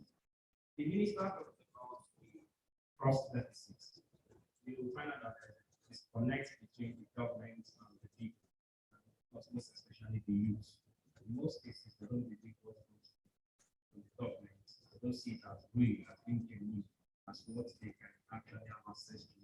The research, they think they have to know somebody connected to somebody. I think I would like to know, because I believe most of them would like to know, that how the ministry and other organizations addressing this issue of perception of that youth.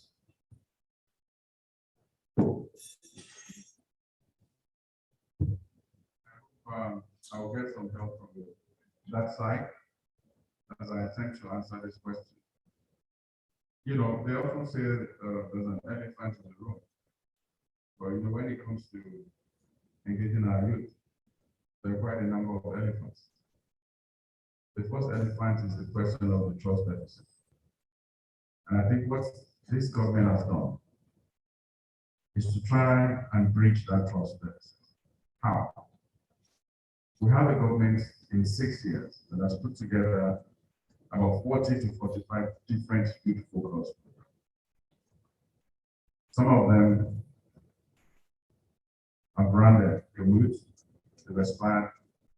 More than half of them are still running. And then you are confronted with a number of youth and you ask them, do you know about this government program? Do you know about this program? And you get a no. Now, the government provides a path, provides the opportunity.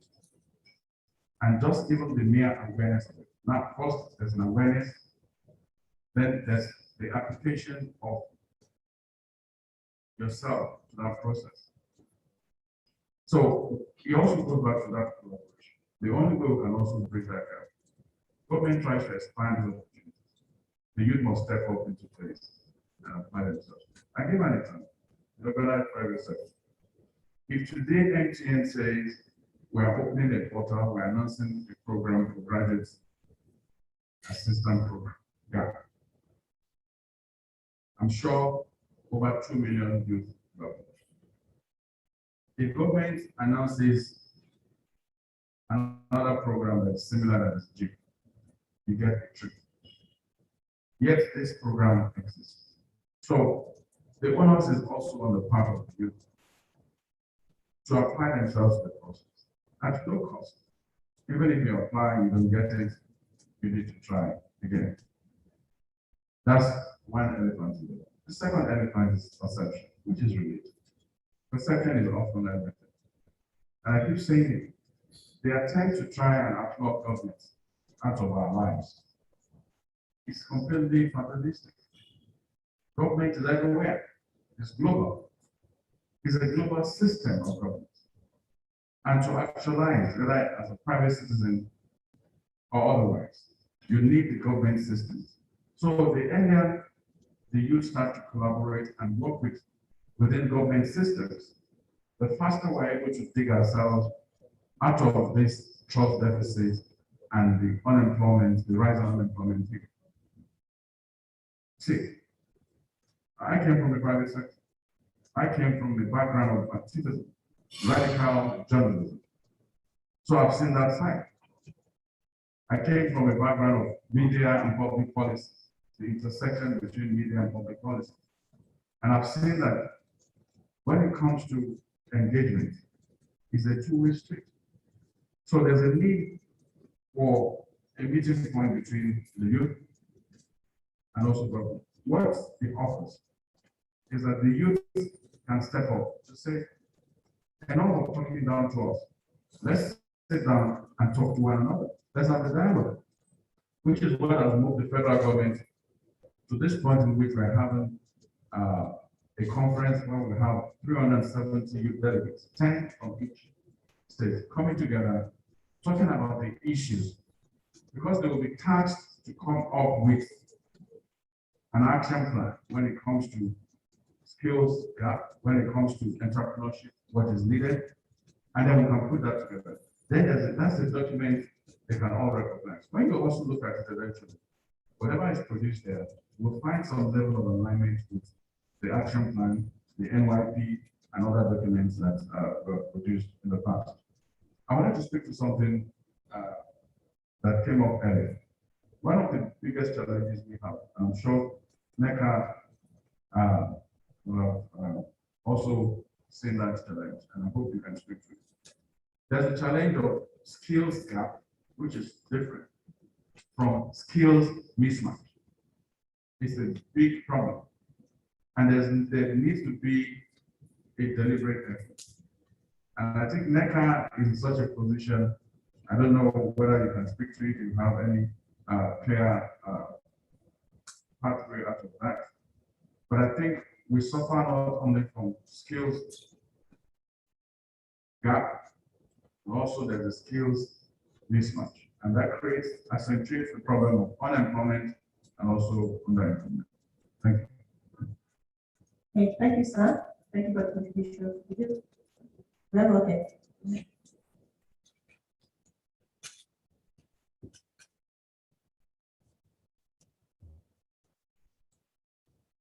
Thank you so very much, Minister.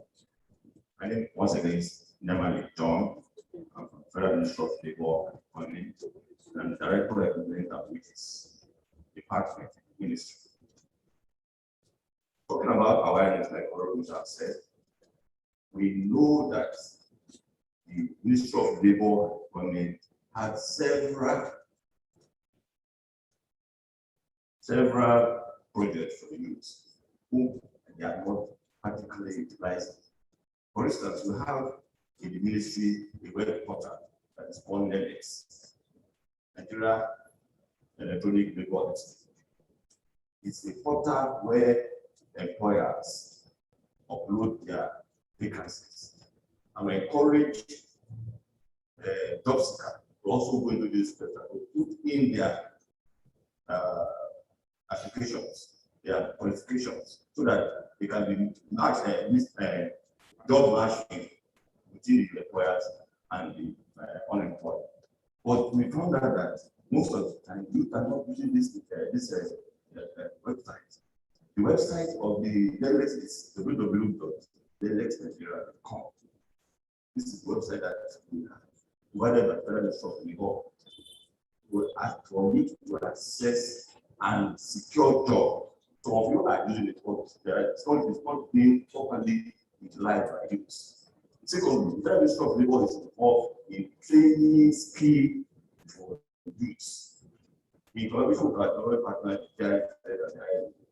we have been able to train some good number of youths in the past 2 years. But we are not even having enough of them because they are not applying.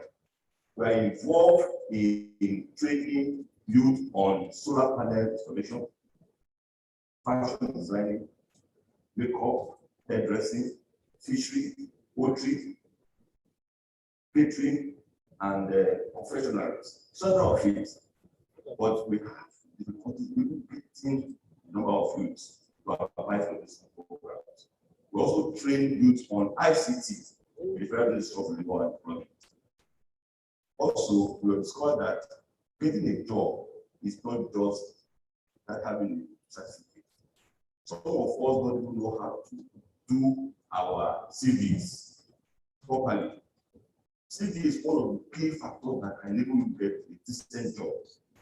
But some of us don't know how to drop CVs. The Ministry of Labour and Employment is even involved in training our youth on how to design better CV to put you in a better state to get a job. It is a very much talk about.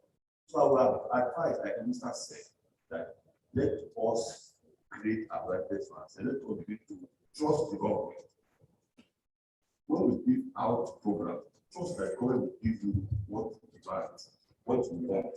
Not those like government that say, oh, it's one of the noise making, or that it's not another national field. We are there, we have grant to help you secure job. And I would advise that from this moment, let us youth begin to solve the next word for that. So we have a lot of vacancies that is uploaded by employers. Thank you. Thank you so much for that contribution.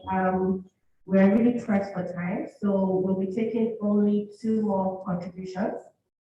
We'll take one here from our in-person audience, and we also have one from the virtual forum.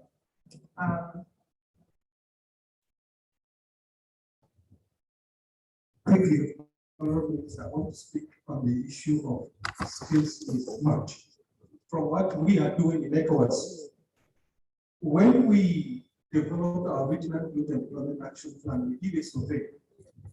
And one of the key areas that needed attention was the issue of employability. And probably it's one of the key areas in this action plan. How did we approach the issue?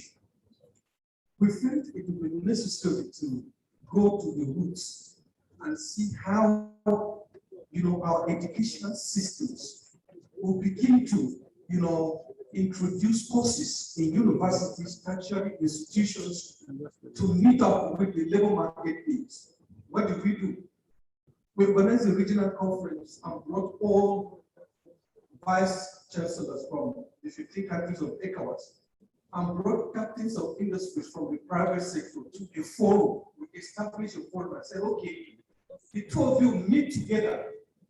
You, the private sector, tell the universities what you want, because the labor market has changed. It has gone digital, it has gone technological. So you cannot, universities, continue to produce graduates that don't have the qualifications to take up these jobs. So we had a panel, they discussed, and then they developed programs among the students so that these are produced in universities. It's not that.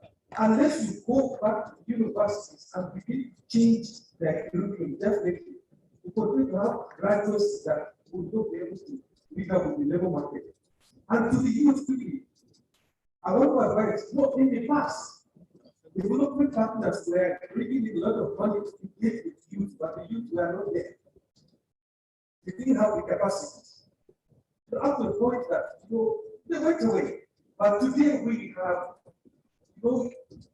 youth with very good skills that have developed themselves. So you need to now begin to engage with partners, convince them that yes, you have the skills to be able to implement programs. Because most youth associations, apart from advocacy, are getting involved with politics. That's what they're engaged with. Dissociate yourself from that and begin to go into implementing developmental programs. With that, you will get the attention of partners. Because the resources are there, the opportunities are available, but you need to develop yourself in your skills to be able, to engage with partners and this opportunity is special. Thank you, sir. Thank you. Very happy. Thank you, This forum, I would also that when we train, we empower. We train and we use to start up. Thank you. Thank you so much for the contribution. I know that a lot of great takeaways. For instance, we talked about how you're training and empowering your people. We often had the chance young people, to engage with development partners. Development partners are telling you that they're open to, receiving you. We've also had a call about the need to revamp the educational sector. Because there seems to be that mismatch, which the minister alluded to earlier, between skills that others have and what is actually required in the market. Thank you. So I need to respond to the earlier question.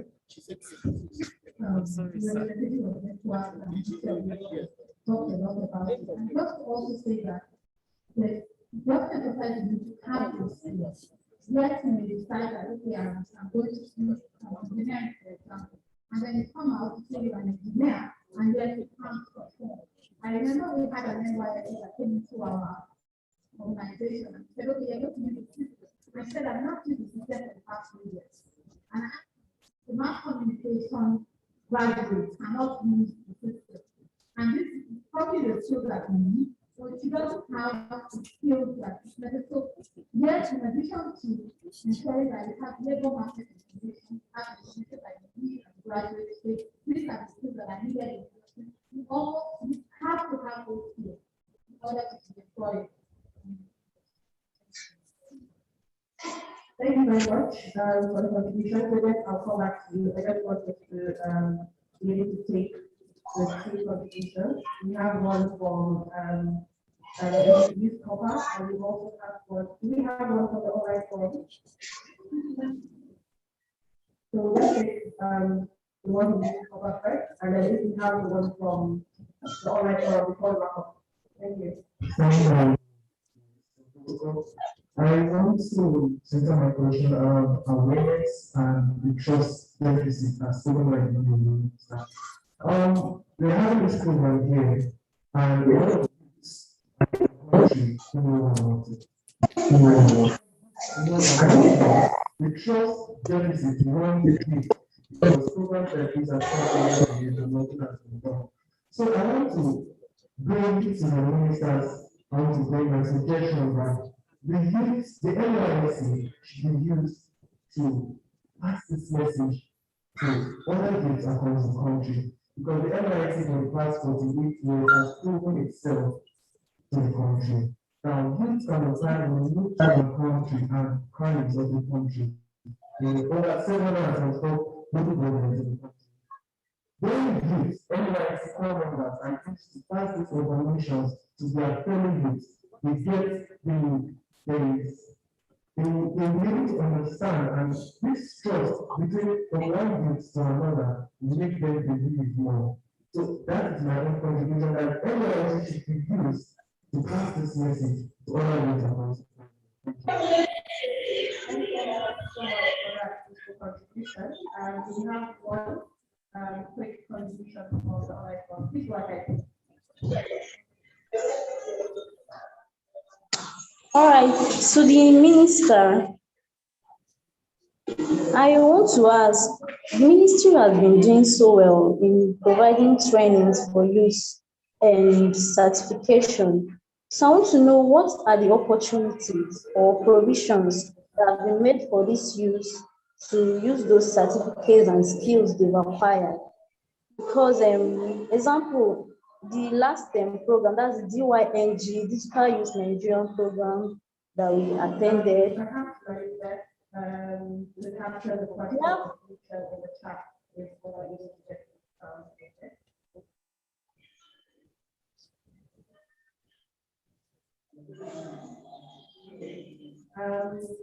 but anyway, I think we we've gotten your very, very lively dialogue today. There's been a lot of useful contributions. Just like the youth proper who previous contributors have said, the youth proppers, they're willing advocates to help with the awareness creation and the dissemination of this NIYEAP plan, especially as they are present in all the 774 local government areas of the country. So of course, I think that's a very useful suggestion, which the ministry of course can take back. I don't know if we have the technical issues sorted now, or do we proceed?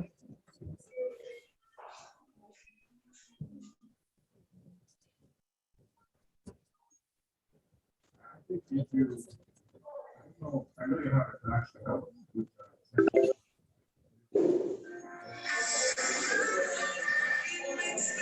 the Abuja orientation plan. 10,000 on board the deal program. We onboarded 10,000 new programs across the country to help create awareness for our deal program. DEL. So it's something we are started to do. It's also a question of choice. What we call selective opportunity. Selective awareness. If you don't try to break that, even when the person who is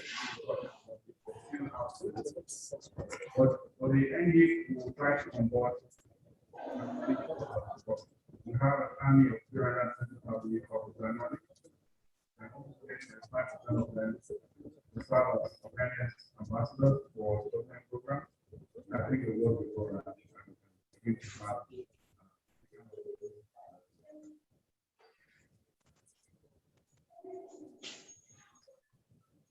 Thank you, sir. Thank you for that information. So as we wrap up, I'll just give each of the speakers 30 seconds, please, to give your closing remarks. So the next, website where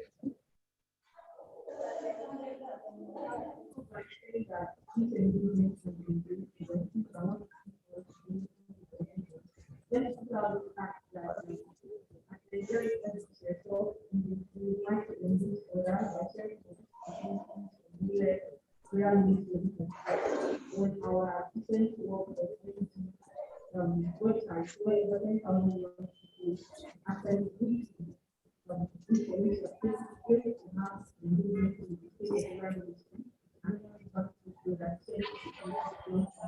and also video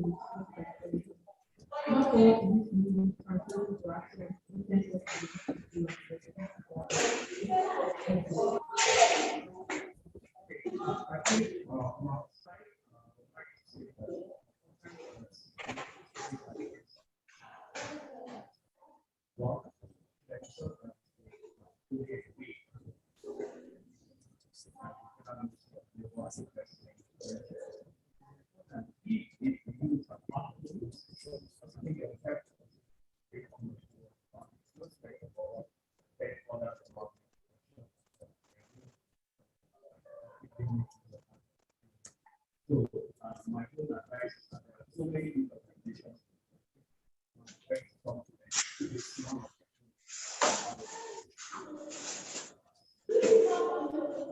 Thank you.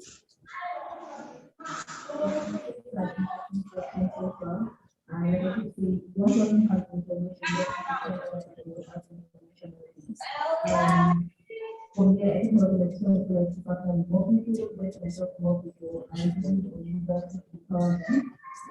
need for the society.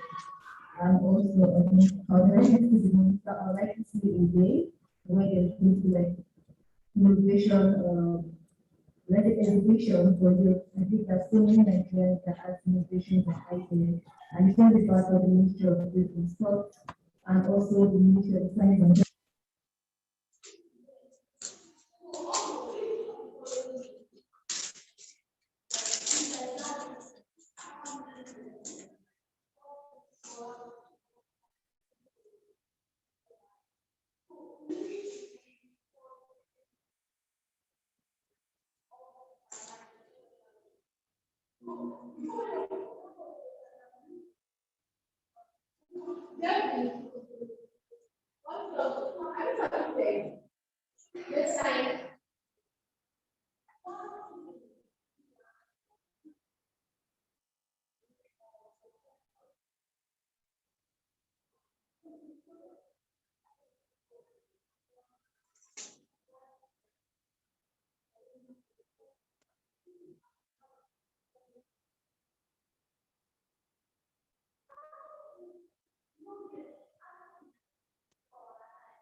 To the minister, I want to ask,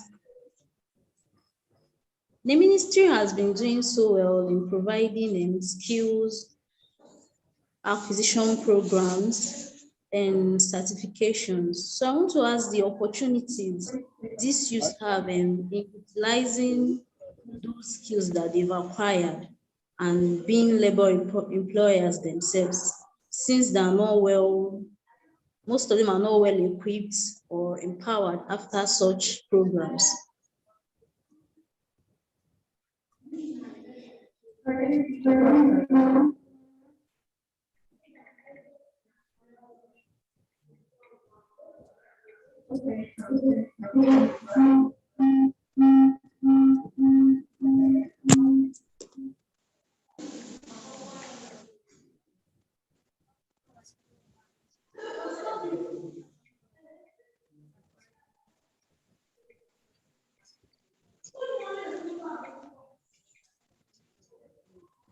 Collaboration. You know, this is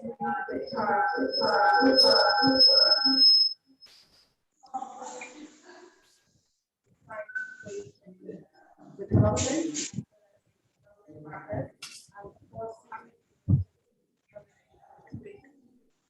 so on this note, up to dialogue, and I would like to say special thank you to our amazing, our audience as well, for wonderful interaction. And of course, the organization of the reports, Mr. Solidarity. Thank you for giving us this opportunity. And of course, to the ministry, ECOWAS, ILO, other key stakeholders. Thank you so much, and we look forward to the launch of the plan. So I suppose, can we have a No, not yet. yes. I'd like to quickly invite the Cabinet Secretary to join the Honorable Minister as we do the unveiling, the representative of the Ministry of Labor and Employment, the representative of please can you join the Honorable Minister as we do the unveiling over there. Over to you, Honorable Minister.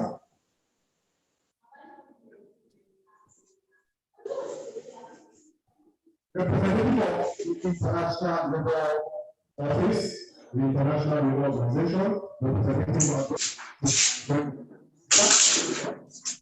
as we do the unveiling to launch of the Nigerian Employment Action Plan. It's time for action. We're going to talk. It's time for action.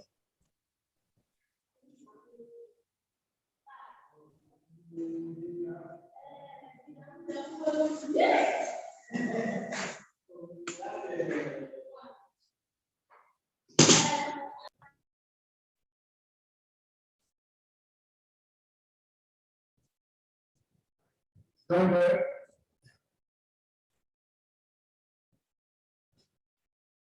I will advance.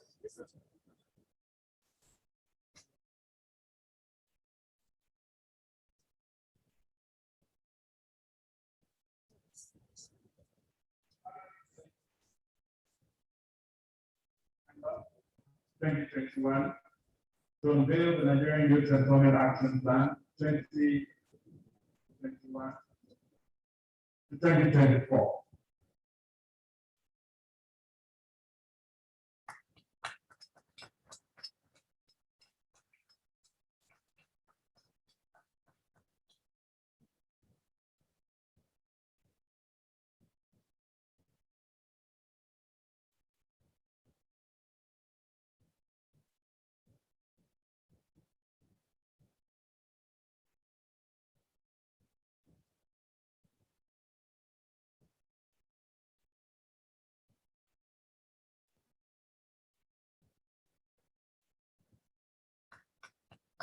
Some of you know this, please join the minister for a group photograph with this.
Allowing this software general counsel to quickly give the group of text that we mandated to have this test after the group of text.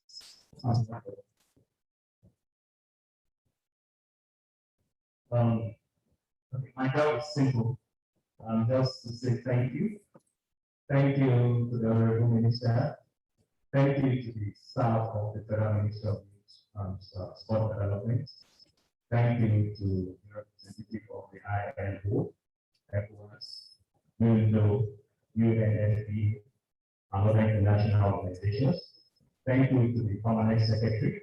Thank you to the Ministry of Labor and Investment. Thank you the youth organizations here in NYSC. Thank you and thank you all. We hope that with your support and cooperation, we'll see to the implementation, monitoring, and evaluation of this action. We wish you all the best. Thank you so much for that. God bless you all. And God bless the child of Nigeria. Thank you. Amen. Thank you very much. Thank you very much. Minister from your secretary, that was ILO, Minister of Labor and Employment, Minister of all that are being presented there. It's been very successful, and I think just rise and take the national anthem before we start this thing. And we kind of 1, 2, go.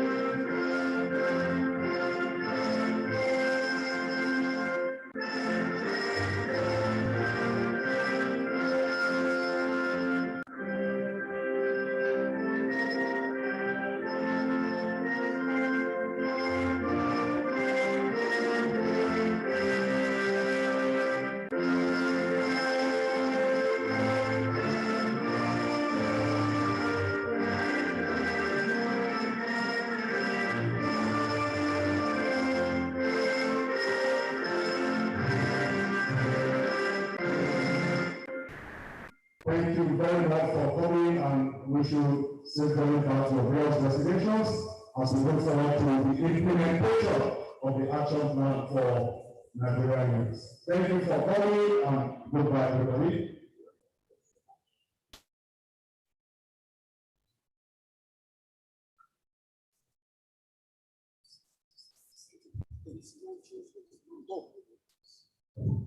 Please don't go away without having a Lord is the buffet. There's a long. Thank you very much.